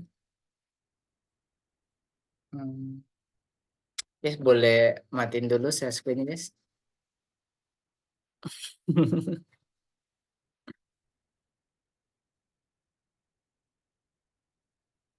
Oke, buat teman-teman yang ingin bertanya, silahkan um, raise hand, lalu nanti kalau bisa on cam juga ya dan on mic. Nah, mungkin teman-teman silahkan yang ingin bertanya raise hand dulu biar kita ketahui dan nanti ketika udah ditunjuk nanti boleh untuk on cam, usahain on cam ya dan on mic-nya. Oke, Elvida boleh silahkan Elvida. Ada Kak Amira dulu tadi Kak yang pertama. Gimana? Ada Kak Amira duluan yang angkat tangan. Oh, Kak Amira. Oke. Kak Amira boleh dulu. Halo Kak Amira. Oh ya Kak, sebentar. Oke. Baiklah Kak, izin bertanya. Mhm. Ada beberapa pertanyaan yang ingin saya tanyakan seputar penulisannya Kak. Yang pertama itu misalnya kalau kita udah nulis jurnal nih, udah penelitian juga. Terus kan kita mau, itu nggak sih Kak, kayak publikasi gitu. Itu kalau dari publikasinya tuh kayak ada nggak pemberitahuan kalau jurnal kita tuh ketolak gitu Kak, kayak nggak sesuai standar publikasi gitu. Eh, Dikasih tahu langsung atau kayak kita nunggu bertahun-tahun gitu baru tahu ternyata jurnal kita nggak sesuai sama standar mereka gitu. Itu ada pemberitahuan kayak gitu nggak Kak? Terus sama satu lagi saya mau nanya, kan saya ikut juga lomba PKM gitu yang publikasi artikel gitu loh Kak. Jadi saya mau nanya, kan misal nih nanti saya lolos publikasi, itu jurnal yang di PKM itu kayak setara nggak sama jurnal yang di Sinta atau kayak gimana Kak itu? Itu aja sih Kak, 2 pertanyaan dulu. Makasih. Oke. Ya, mungkin kayak sih mau dijawab dulu tentang penulisannya. Oh, langsung dijawab ya. Iya. Tadi dari Mbak Amira. Terima kasih pertanyaan yang cukup bagus ya. Jadi kalau misalkan kita udah publish, kita udah nentuin, udah submit tuh kira-kira ada notifikasinya nggak sih? Jadi secara profesional mereka tuh pasti ngasih notifikasi sih. Entah kalian tuh tertolak atau nggak tertolak itu, atau misalkan di accept tuh pasti ada notifikasinya. Bahkan kalau di reject pun mereka itu bakal kasih notif dan itu kasih list-listannya kenapa di reject kayak gitu. Itu jadi satu bentuk istilahnya itu kayak itu ya perbaikannya kita ya kayak gitu. Bahkan kalau misalkan kita udah mencoba untuk nge-publish di situ terus ditolak, terus kita perbaiki, terus itu kita publish submit lagi, itu biasanya mereka juga akan membaca lagi dan mempertimbangkan kayak gitu. Jadi nggak usah khawatir bagi kalian-kalian yang mau publish itu, nggak mungkin kayak ngelamar kerja tiba-tiba di ghosting gitu tuh, kayaknya mereka bakalan tetap bales sih. Itu beda kayak Kak Rian ya. Kak Rian tuh di ghosting kan ya selama bertahun-tahun ya itu. Nah, itu tuh sebenarnya kalau kemarin dikasih tahu sama promotorku atau profesorku itu kalau misalkan kita selama 2 bulan kita sudah submit tapi belum dapat jawaban, itu kita nge-follow up juga boleh. Kayak misalkan ini kira-kira kayak gimana? Apakah ditolak atau diterima? Kalau misalkan ditolak, kita bisa withdraw. Withdraw itu kayak kita langsung mencabut submissionnya kita bisa submit ke jurnal yang lainnya kayak gitu. Itu diperbolehkan kok untuk misalkan 2 bulan setelah kita submit kita nge-follow up ulang kayak gitu. Nah, untuk yang kedua tentang PKM ya. Jadi sebenarnya dulu saya juga anak PKM. Dulu-dulu tuh saya anak PKM riset sosial humaniora, PKM RSH. Jadi sebenarnya kalau misalkan di PKM itu mereka nggak nge-provide publikasi sih. So far yang saya tahu ya, itu tuh kayak mereka cuma apa ya, maksudnya kayak ngekasih kita dana doang untuk kita publikasi ya. Tapi dari merekanya sendiri itu nggak ada setahu saya, karena memang sampai detik ini udah sekitar 3 tahun yang lalu, kan saya itu udah 2021, itu sampai sekarang mereka nggak publish jurnal yang telah kita kumpulkan, artikel yang kita kumpulkan kayak gitu, tapi kita sendiri yang nge-publish Tapi di acknowledgement kita tuh biasanya nulis kayak misalkan ini finding by misalkan Pekan Ilmiah Mahasiswa Nasional atau Pekan Kreativitas Mahasiswa seperti itu. Bagaimana Kak Amir? Oke, Kak, jelas. Oke, Atau udah terjawab semua ya jawaban pertanyaannya dari Kak, siapa sih namanya? Kak Amira. Udah, Kak. Terima kasih. Oke, good ya. Lalu kita ke Kak Elvida. Oke, halo Kak Rian dan Kak Yesi, nama saya Vida. Tadi saya joinnya sedikit terlambat. Saya ini saya penasaran. Kan saya udah lulus dari S1. Nah, saya mau nanya, apakah kalau kita mau publikasi artikel jurnal itu harus terafiliasi dengan kampus? Oke, Kalau oke, misalnya, langsung jawab ya. Ada 2 ya, pertanyaan atau satu aja? itu aja sih Kak. Oh, itu aja. Jadi gini, sebenarnya memang ada terafiliasi dengan kampus gitu ya. Karena kan ketika kita publikasi jurnal, kita kan diminta email kita. Nah, dan diminta data-data kita. Tapi kalau kita masih sebagai fresh graduate, belum join kayak masuk ke S2 gitu ya. Nah, itu kita masih bisa pakai yang afiliasi kemarin kampus kita. Karena gini, kalau untuk teman-teman publikasi yang dilihat itu ketika kalian penelitian itu masih saat kapan gitu. Ya, jadi kalau kalian nih misal lulus nih, fresh graduate nih. Nah, data penelitian hasil skripsian kalian kemarin mau kalian publikasi itu masih boleh dan kalian masih bisa gunain nama departemen atau university kalian kemarin ketika S1. Itu nggak masalah. Karena itu mungkin saya memang data wajib yang diminta sama mereka. Karena nanti untuk ngisi database kayak email dan email itu nggak boleh pakai email yang kayak bla bla bla gmail.com itu nggak dianjurkan. Tapi memang terafiliasi dengan email kampus gitu, lebih bagusnya. Karena sebagai correspondingnya nanti gitu. Ya, mungkin kayak sih mau nambahin. Oh ya, saya mau nambahin. Jadi memang sih semua itu harus ada afiliasinya. Entah kalian itu afiliasinya kampus atau instansi. Misalkan kalian udah kerja, misalkan sudah di BRIN atau di kementerian itu biasanya ada afiliasinya.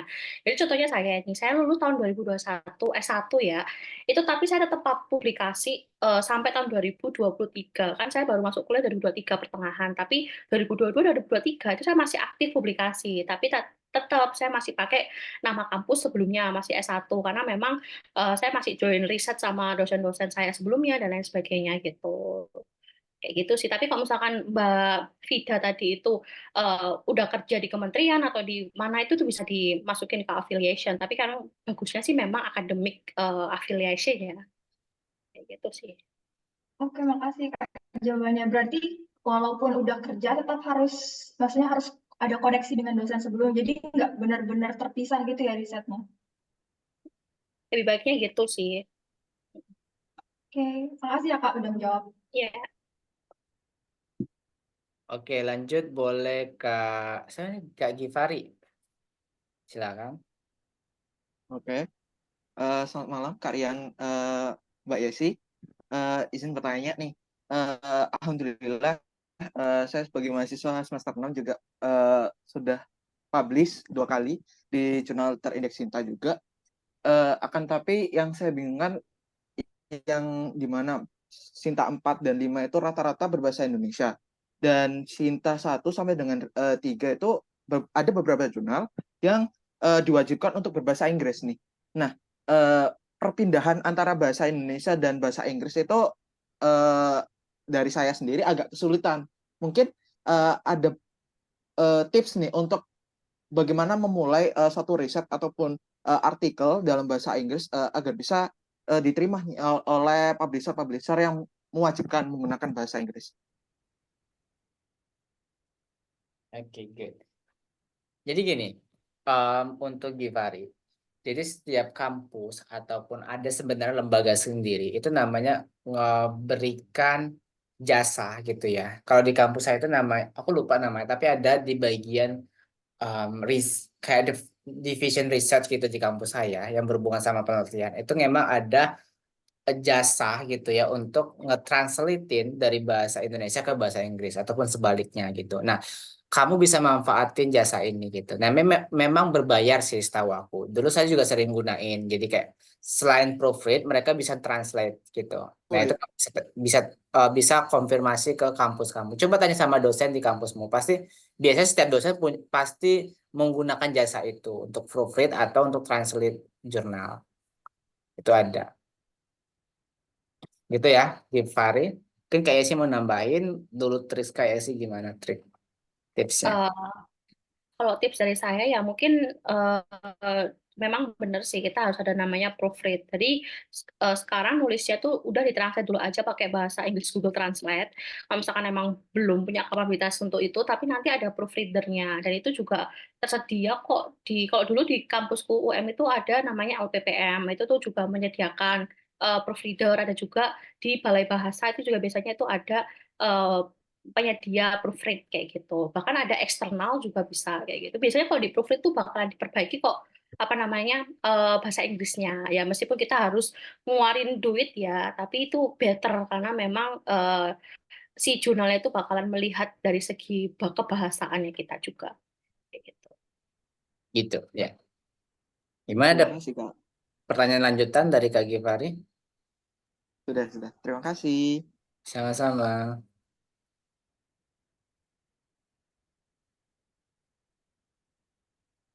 Oke, mungkin selanjutnya dari Kak Indriyanti Ibrahim. Monggo. Oke, baik, terima kasih. Saya mau nanya tentang kalau misalnya kita nih mau review artikel ya, review artikel itu kan membahas jurnal-jurnal yang udah ada, udah dipublish, terus kita review. Nah, itu menentukan urgensi atau research gap dan lain-lainnya itu kayak gimana, Mbak? Terima kasih. Oke, Mbak Yesi boleh dijawab dulu. Menentukan. Oke, ini pertanyaannya ini gini nih. Aku breakdown dulu ya. Pertanyaannya tuh kalau misalnya kita nge-review artikel untuk mencari apa namanya riset gap gitu ya. Menentukan urgensi dan riset gap. Iya, misalnya kan kita kayak mau nulis systematic review gitu kan. Itu kan kita ngambilnya dari jurnal-jurnal, artikel-artikel yang udah pernah dipublish, yang udah terbit Oh, gitu. Nah, itu untuk nentuin urgensinya buat nulis di introduction-nya tuh gimana? Oke, ini berarti kita membahas mengenai artikel review ya, karena ada namanya artikel review sama artikel penelitian gitu kan. Kalau artikel review itu biasanya kita singkat dengan systematic literature review atau SLR. Itu biasanya urgensinya itu nggak berbeda, nggak ada riset gap, tapi agak sedikit berbeda dengan artikel paper yang selain SLR kayak gitu. Biasanya kalau di systematic literature review, kita tuh membahas mengenai kayak fenomena-fenomena tentang misalkan tentang pariwisata yang ada di Scopus dan ada di WOS gitu. Kalau misalkan kita SLR itu kita mainnya itu di indexing apa namanya artikel. Misalkan kalian fokusnya di Scopus dan satunya fokusnya di WOS. Itu kita bakal nge-comparing antara dua dua indexing ini itu kira-kira mana yang bakalan sering muncul atau mana yang reviewnya itu bakalan banyak sehingga kita bisa menghasilkan suatu penemuan terbaru gitu. Tapi memang kalau misalnya kita nyari urgensinya, kalau di systematic literature review itu tuh kita berawal dari apa yang akan kita angkat. Jadi kita nggak akan fokus ke gap risetnya, kita nggak akan fokus ke apa namanya riset problemnya itu nggak terlalu difokusin, tapi apa yang akan kita angkat. Misalnya kita angkat tentang fenomena frugal living gitu misalkan ya, kita akan mengangkat ternyata frugal living di Indonesia ini ternyata masih banyak praktek-prakteknya, namun banyak peneliti yang belum aware tentang fenomena ini, sehingga di sini saya sebagai penulis akan mereview dari artikel-artikel yang istilahnya itu apa namanya coherence atau ber, ber apa sih berkaitan dengan frugal living kayak gitu. Itu biasanya kayak gitu sih. Kita berawal dari topik besar langsung gitu, nggak sampai ke riset problem, riset gap gitu. Ya, Seperti itu. mungkin aku mau nambahin sedikit ya. Kalau untuk yang tadi kan aku udah bahas ada yang basis yang penelitian, kita cari suatu riset gap langsung di lapangan gitu ya, atau kita bisa juga namanya nge-review. Nah, kalau nge-review itu kan state of the art biasanya. Nah, biasanya itu memang teman-teman ngumpulin data yang banyak gitu ya, kayak ada basisnya minimal berapa, minimal 20 data, 30 atau 50 tergantung biasanya dari beberapa jurnal mintanya berapa. Nah, nanti dari kumpulan data-data tadi kita bakal ngebuat kesimpulan baru gitu. Nah, biasanya seperti itu juga. Jadi memang semuanya ada plus minus ya. Jadi kalau untuk plusnya kalau penelitiannya langsung ketika lapangan ataupun basisnya kita langsung datanya Premier gitu kan ada data sekunder sama Premier. Nah, kan yang kita tuju untuk yang di lapangan tuh biasanya datanya Premier. Nah, kita memang langsung dapat hasil nyatanya apa gitu. Tapi kalau yang untuk review memang datanya sekunder semua, kita kumpulin, nanti kita buat analisa baru, kesimpulan barunya seperti apa. Nah, memang itu agak berat dan tergantung teman-teman hobi baca atau enggak gitu aja sebenarnya. Kalau itu biasanya review memang hobi baca, harus hobi baca sih karena memang rata-rata kalau untuk yang artikel review jurnal yang sering saya baca itu memang rata-rata ya citasinya ada yang ratusan gitu, ada bahkan 200-an gitu. Itu ya. Betul. Itu ya Kak Indrianti. Oke. Teman-teman karena ini udah 8:30 sesuai dengan jam, mungkin kita batasin ya. 4 pertanyaan terakhir Kak Rizky sampai Kak Memo gitu. Mungkin untuk pertanyaannya kami mohon maaf untuk pertanyaan silakan satu saja karena kita keterbatasan waktu. Gitu. Mungkin dari Kak Rizky Amalia dulu boleh silakan. Terima kasih atas kesempatannya, Kak. Nah, di sini kan saya pemula. Sorry Kak Rizky, suaranya kecil. Boleh dibesar. Tes. Ya. Begini, Kak. Saya kan masih pemula tentang publikasi ini. Nah, jadi yang saya tanyakan pertama tentang analyze data tadi, itu gimana sih caranya biar analisis data kita itu jadi bagus dan terstruktur. Nah, maksudnya analyze data di sini kita harus tahu statistika dasar penelitian kah? Atau memang diharuskan untuk menyebar kuesioner kah? Atau yang lain? Oke. Mungkin ini kayaknya lebih ke sosium ini. Sampai nyebar kuesioner. Oke, mungkin langsung saya jawab ya. Jadi memang benar kalau analisis data itu kita tuh kayak menganalisis data-data output dari penelitian kita. Itu pasti kita akan berbicara mengenai metode kuantitatif atau yang berkaitan dengan data-data primer, misalkan kuesioner, terus habis itu ada juga data-data dari sekunder itu, kayak misalkan dari laporan keuangan dan lain sebagainya itu bisa. Jadi kalau analisis data itu memang kita menginterpretasikan data. Jadi misalkan nih saya coba share screen aja kali ya biar kalian apa namanya ada bayangan tuh analisis data tuh kayak gimana gitu ya. Sebentar, bentar. Masih bentar ya, masih loading.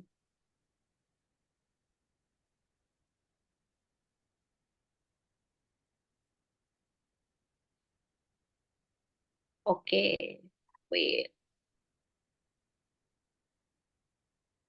Udah kelihatan belum? Kelihatan, Kak.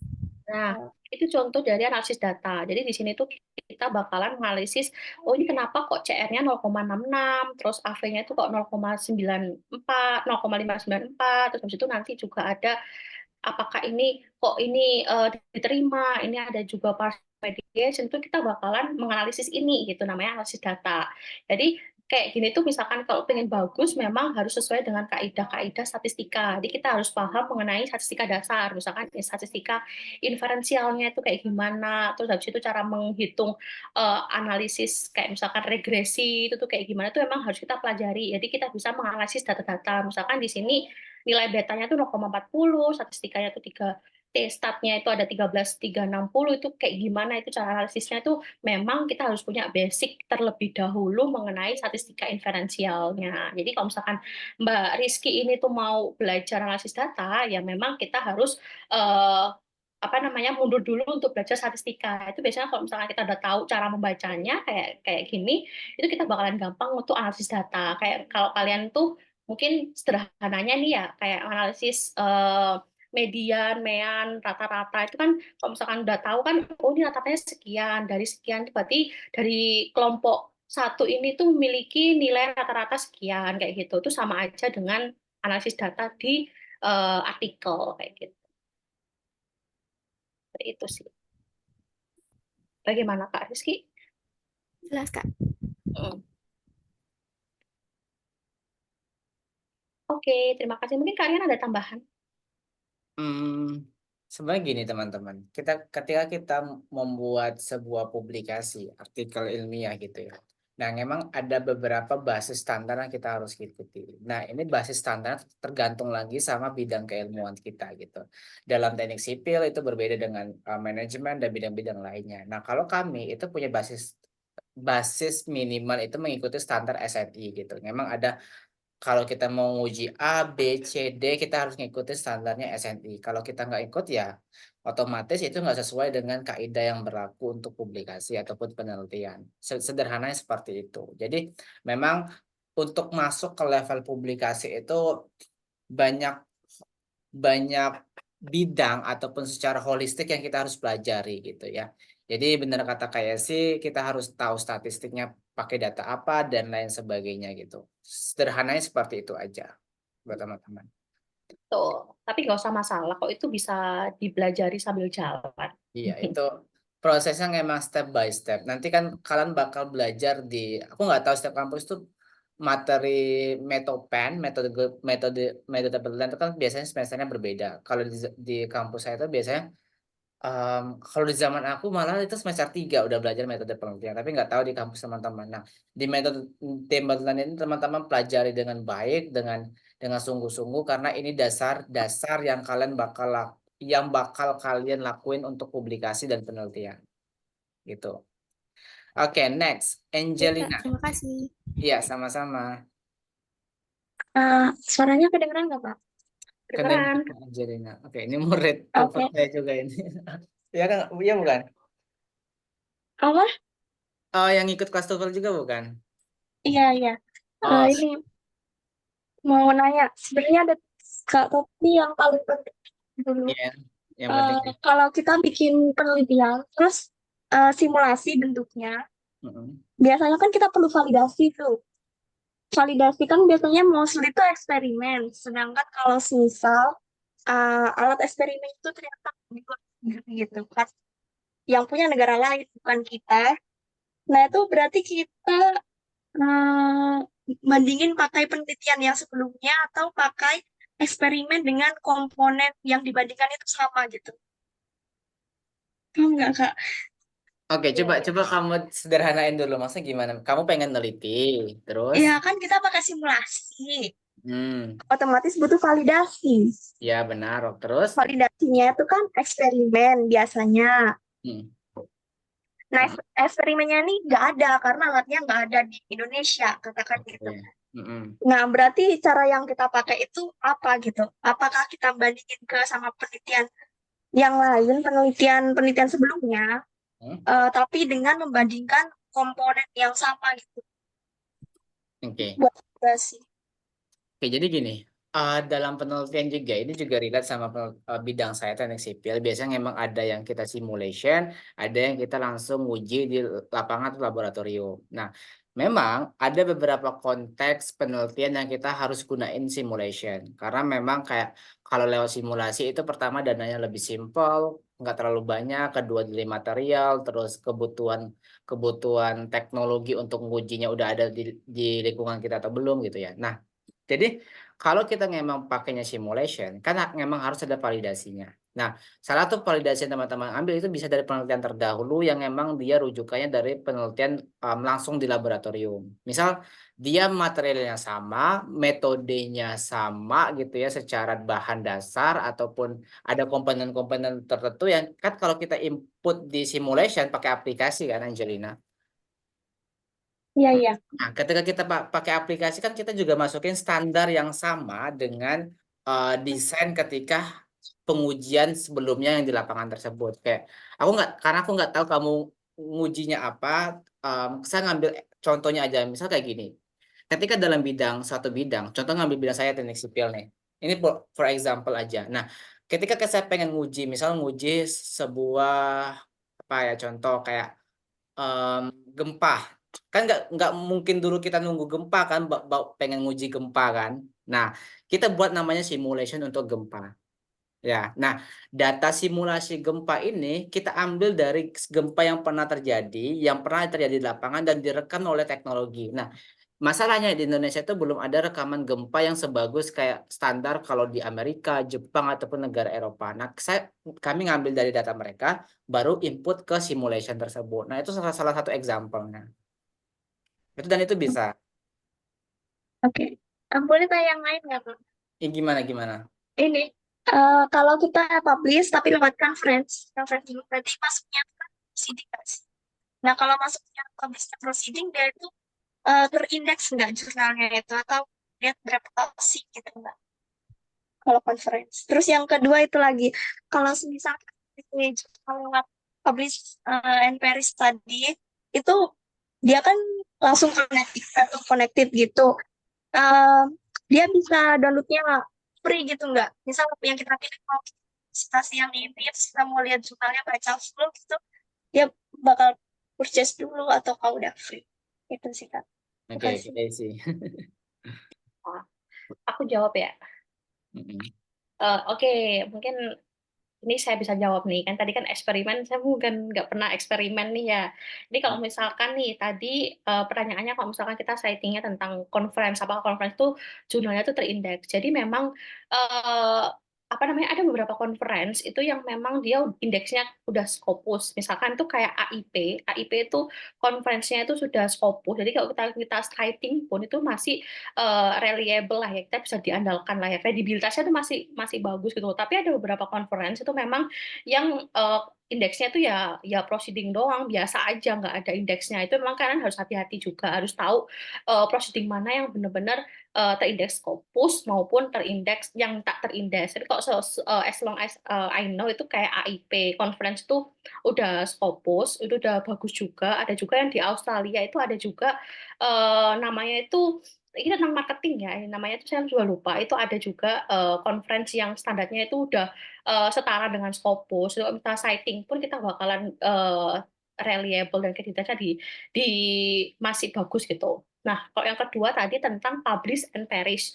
Dan memang kalau di publish and perish itu kita bakalan nge-link langsung ke apa namanya, ke websitenya mereka. Itu tuh kadang-kala itu memang ada yang tidak bisa dibuka dan ada juga yang bisa dibuka. Itu kan tadi kalau misalnya kita mau buat tuh gimana. Nah, sebenarnya itu bisa guys, saya tuh tahu caranya. Cuman ini boleh nggak sih kita share? Saya takutnya nanti itu maksudnya ke kode etik ya. Ya Karena udah. memang ada satu cara hack ya. Apa sih namanya, aku lupa. Kamu lupa. Ada satu cara. Yang lainnya Sci-Hub apa, Kak? Apa? Lainnya Sci-Hub. Oh, Sci-Hub. Oh Itu iya. mostly pakai Sci-Hub, tapi memang kalau misalkan kalian itu kuliah S2 ataupun apa namanya S3 itu biasanya kita dapat privilege sih. Privilege-nya itu kita bisa dapat VPN gratis untuk nge-akses semua jurnal-jurnal terindeks, misalkan Elsevier, Emerald maupun jurnal-jurnal WOS juga itu bisa. Kalau misalkan saya itu di UB itu memang kita ada fasilitas untuk bisa mengakses seluruh jurnal Elsevier mulai tahun 2000 dari tahun lama-lama juga kita bisa akses sampai terbaru pun juga bisa karena mereka berlangganan. Itu bisa kalian bisa kontak universitas. Itu biasanya mereka juga ada langganan. Ada juga yang pakai VPN. Tuh, aku juga dikasih promotor saya tuh kayak VPN gitu yang bisa ngakses jurnal-jurnal luar negeri. Kayak misalkan tadi itu kayak jurnal-jurnal yang ada di Paris and Publish yang nggak Elsevier itu saya juga bisa bisa lihat keseluruhannya. Tapi itu memang pakai VPN, itu fasilitas kampus guys, kayak gitu. Tapi mungkin kalian bisa koordinasi juga di kampus tuh biasanya mereka juga nge-provide kok. Coba dicek.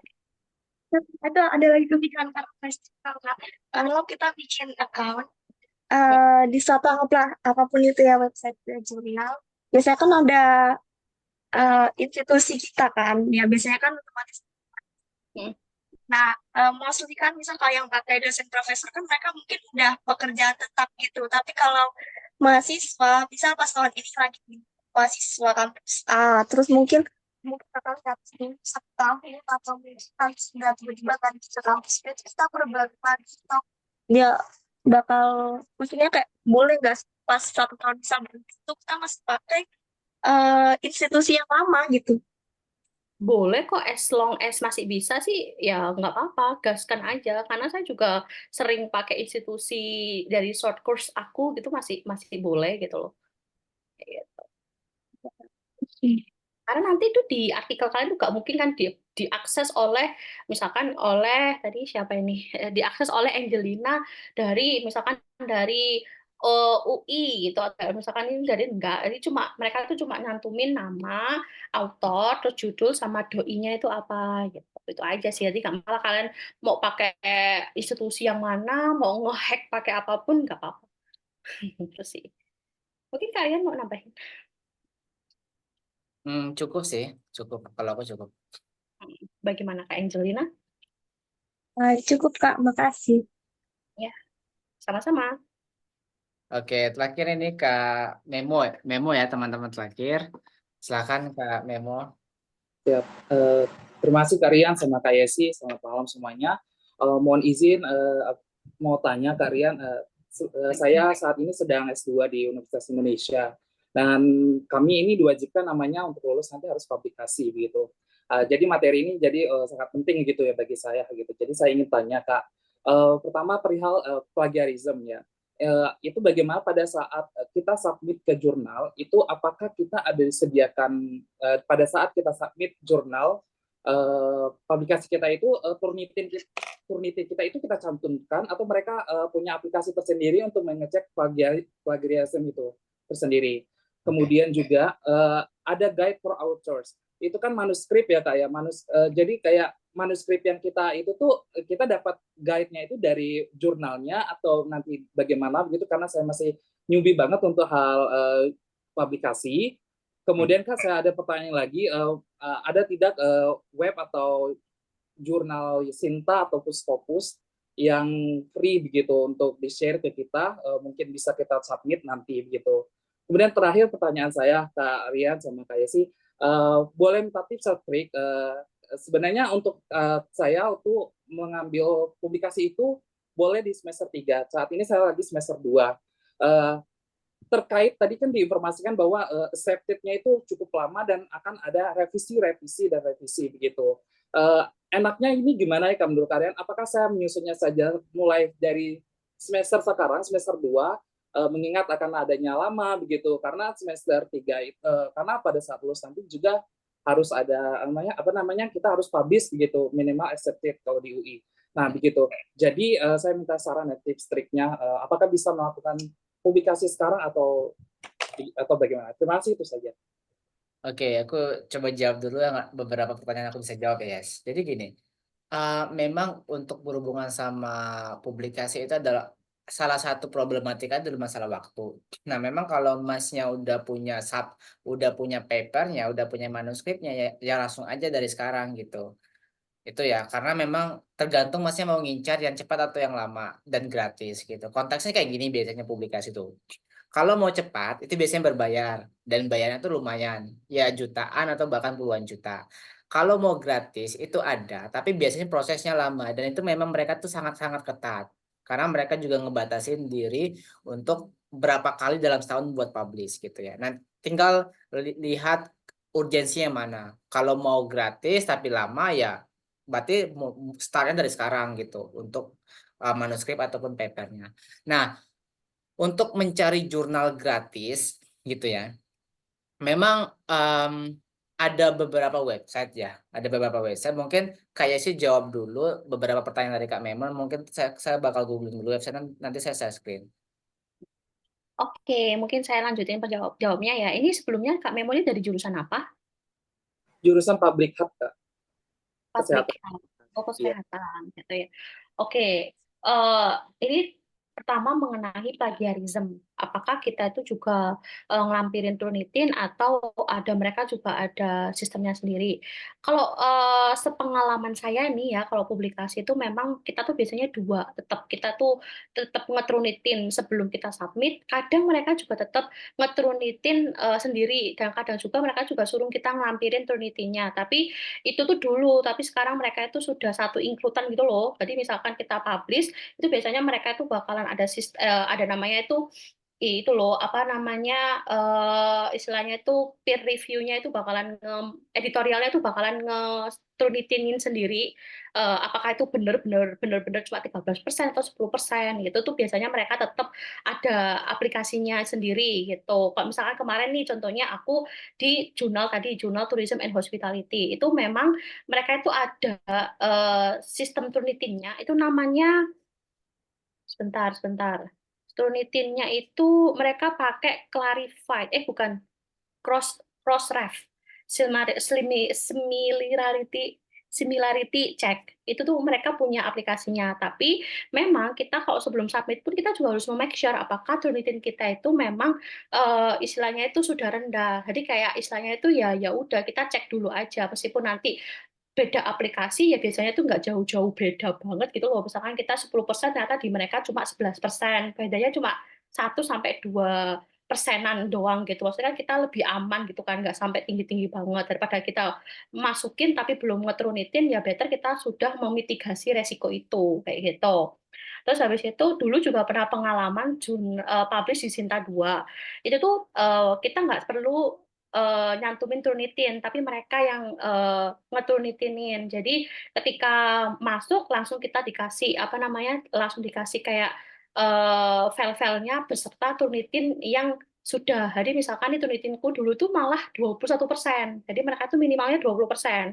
Which is itu kan kelebihan, tapi mereka untungnya baiknya adalah memberikan kesempatan kita untuk merevisi plagiarismnya itu kayak gitu. Tapi memang nggak semua jurnal kayak gitu ya, atau nggak semua jurnal tuh baik kayak gitu. Nah, terus habis itu yang mengenai guide for author itu tuh kan memang apa ya, cara nyarinya tuh gimana? Tadi kayak gitu ya. Jadi mungkin langsung aku tunjukin aja kali ya cara nyari apa namanya. Nah, ini misalkan di jurnal ini yang tadi sama. Itu biasanya itu di publication, di submit an article, itu ada guideline for author. Nah, tadi bisa langsung lihat aja di sini. Bentar. Nah, di situ kita bakalan tahu ada template-nya itu kayak gimana, terus note-nya itu kayak gimana, terus pakai bahasa Indonesia atau bahasa Inggris, bahasa Indonesia atau bahasa Inggris, gramatikalnya itu harus kayak gimana, words maksimalnya itu kayak gimana, kita harus membaca semuanya. Terus cara citing-nya itu juga seperti apa juga kita harus ngebaca semuanya kayak gitu. Terus habis itu apalagi nih cara penulisan gambar table-nya itu juga kita harus make sure itu dari section dari guideline for author itu pasti setiap jurnal atau semua jurnal itu pasti ada kayak gitu. Nah, terus mengenai publikasi nih, publikasi kalau misalkan saya semester 2, tapi di UI itu harus ada minimal kita harus publish dapat LOA. Itu kayak gimana ya? Enaknya kayak gimana ya?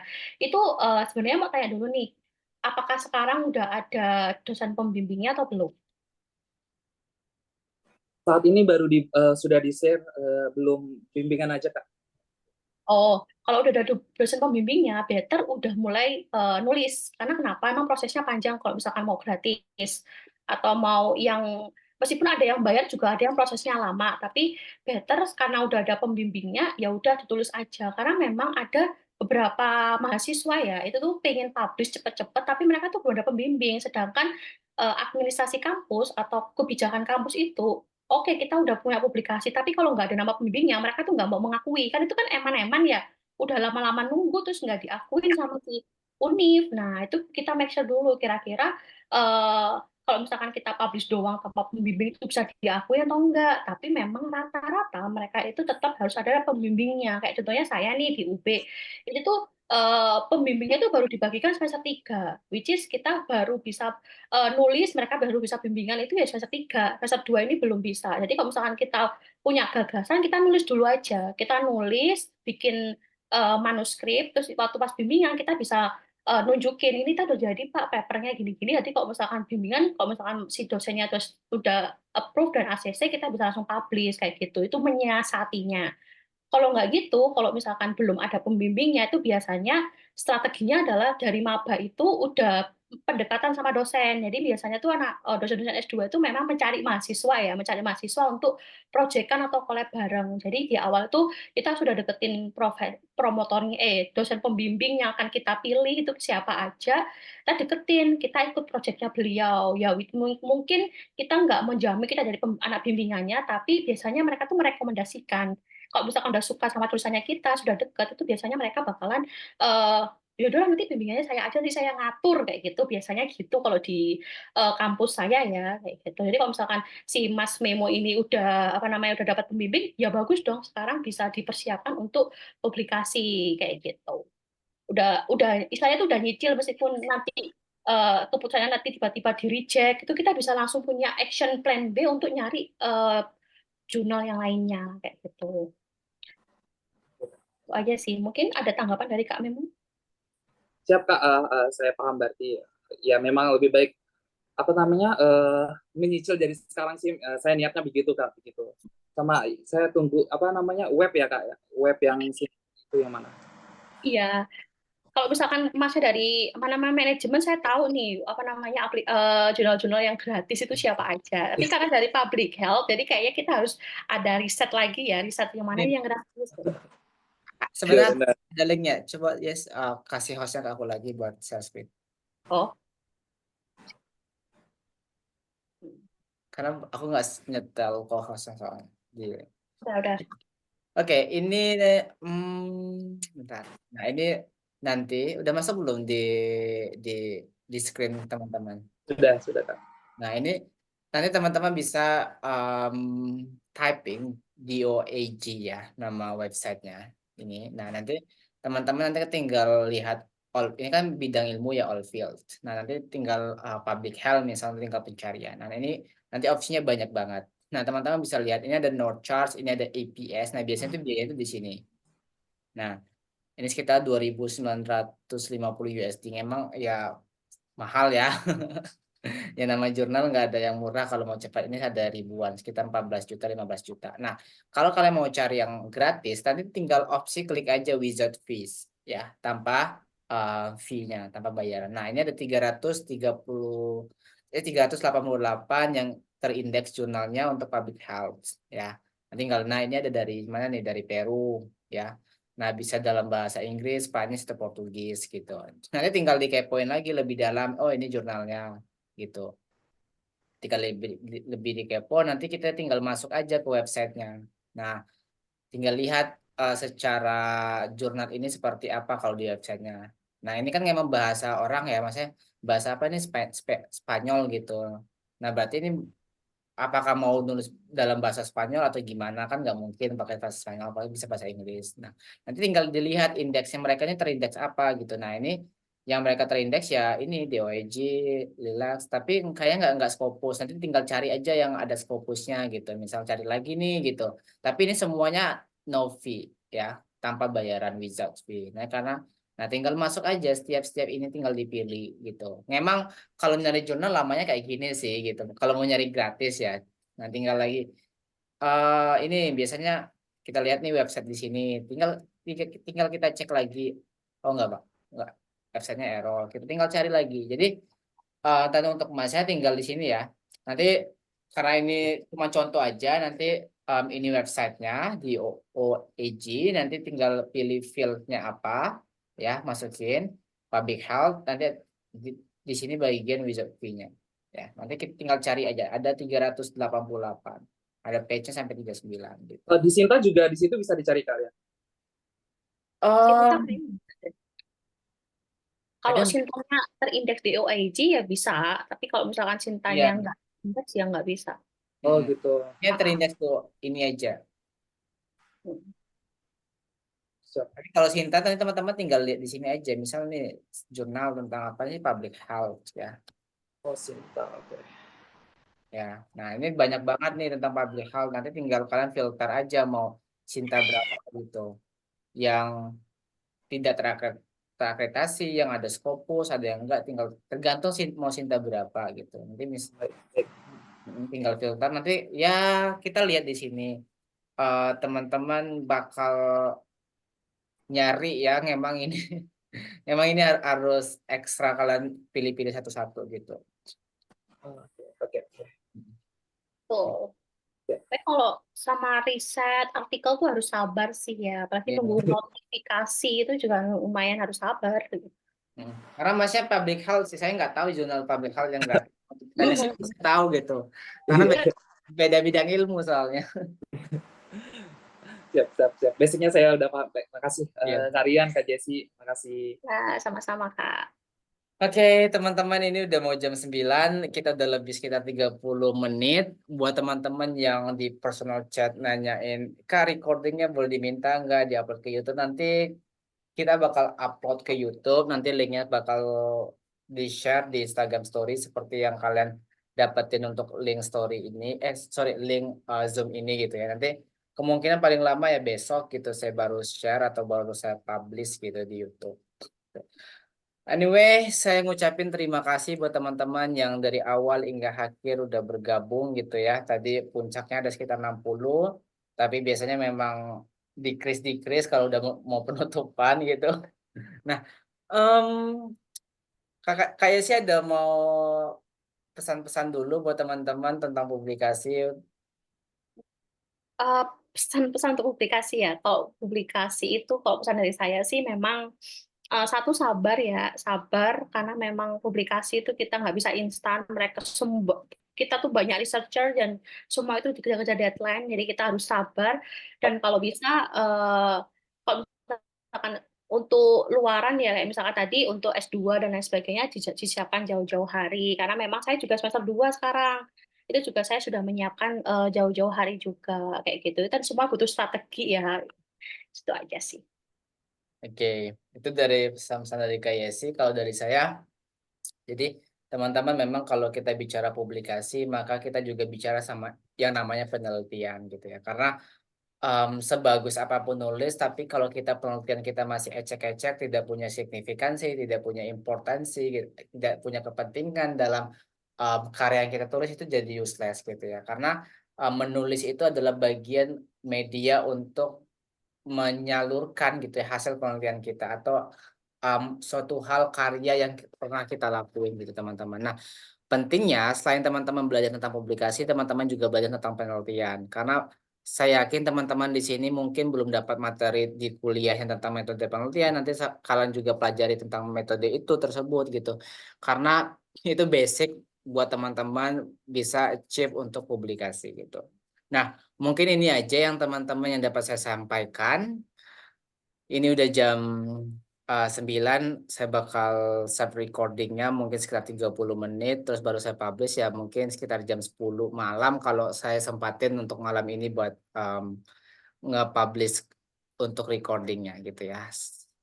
Dan masih ada yang ingin sampaikan Kak Yesi? Kalau tidak ada, kita mau tutup. Masih Ya ada? mungkin kalau kalian, ini kan tadi saya tuh lihat di room chat ya, itu banyak banget yang belum kejawab ya. Mungkin nanti kalau misalkan ada pertanyaan, kalian bisa direct lewat mungkin Instagram saya atau Kak Rian juga, itu bisa banget kayak gitu. Ya mungkin nanti untuk teman-teman yang nanya tentang publikasi boleh nanti via Instagram juga Kak Yesi atau Instagram saya gitu ya. Ataupun nanya tentang beasiswa, tadi lumayan banyak yang nanya tentang PMDSU gitu. Oke, teman-teman udah malam. Saya akhiri. Wassalamualaikum warahmatullahi wabarakatuh. Waalaikumsalam warahmatullahi Waalaikumsalam. Terima kasih Kak Yesi, Kak Rian. Sama-sama. Terima kasih Kak Yesi dan Kak Rian.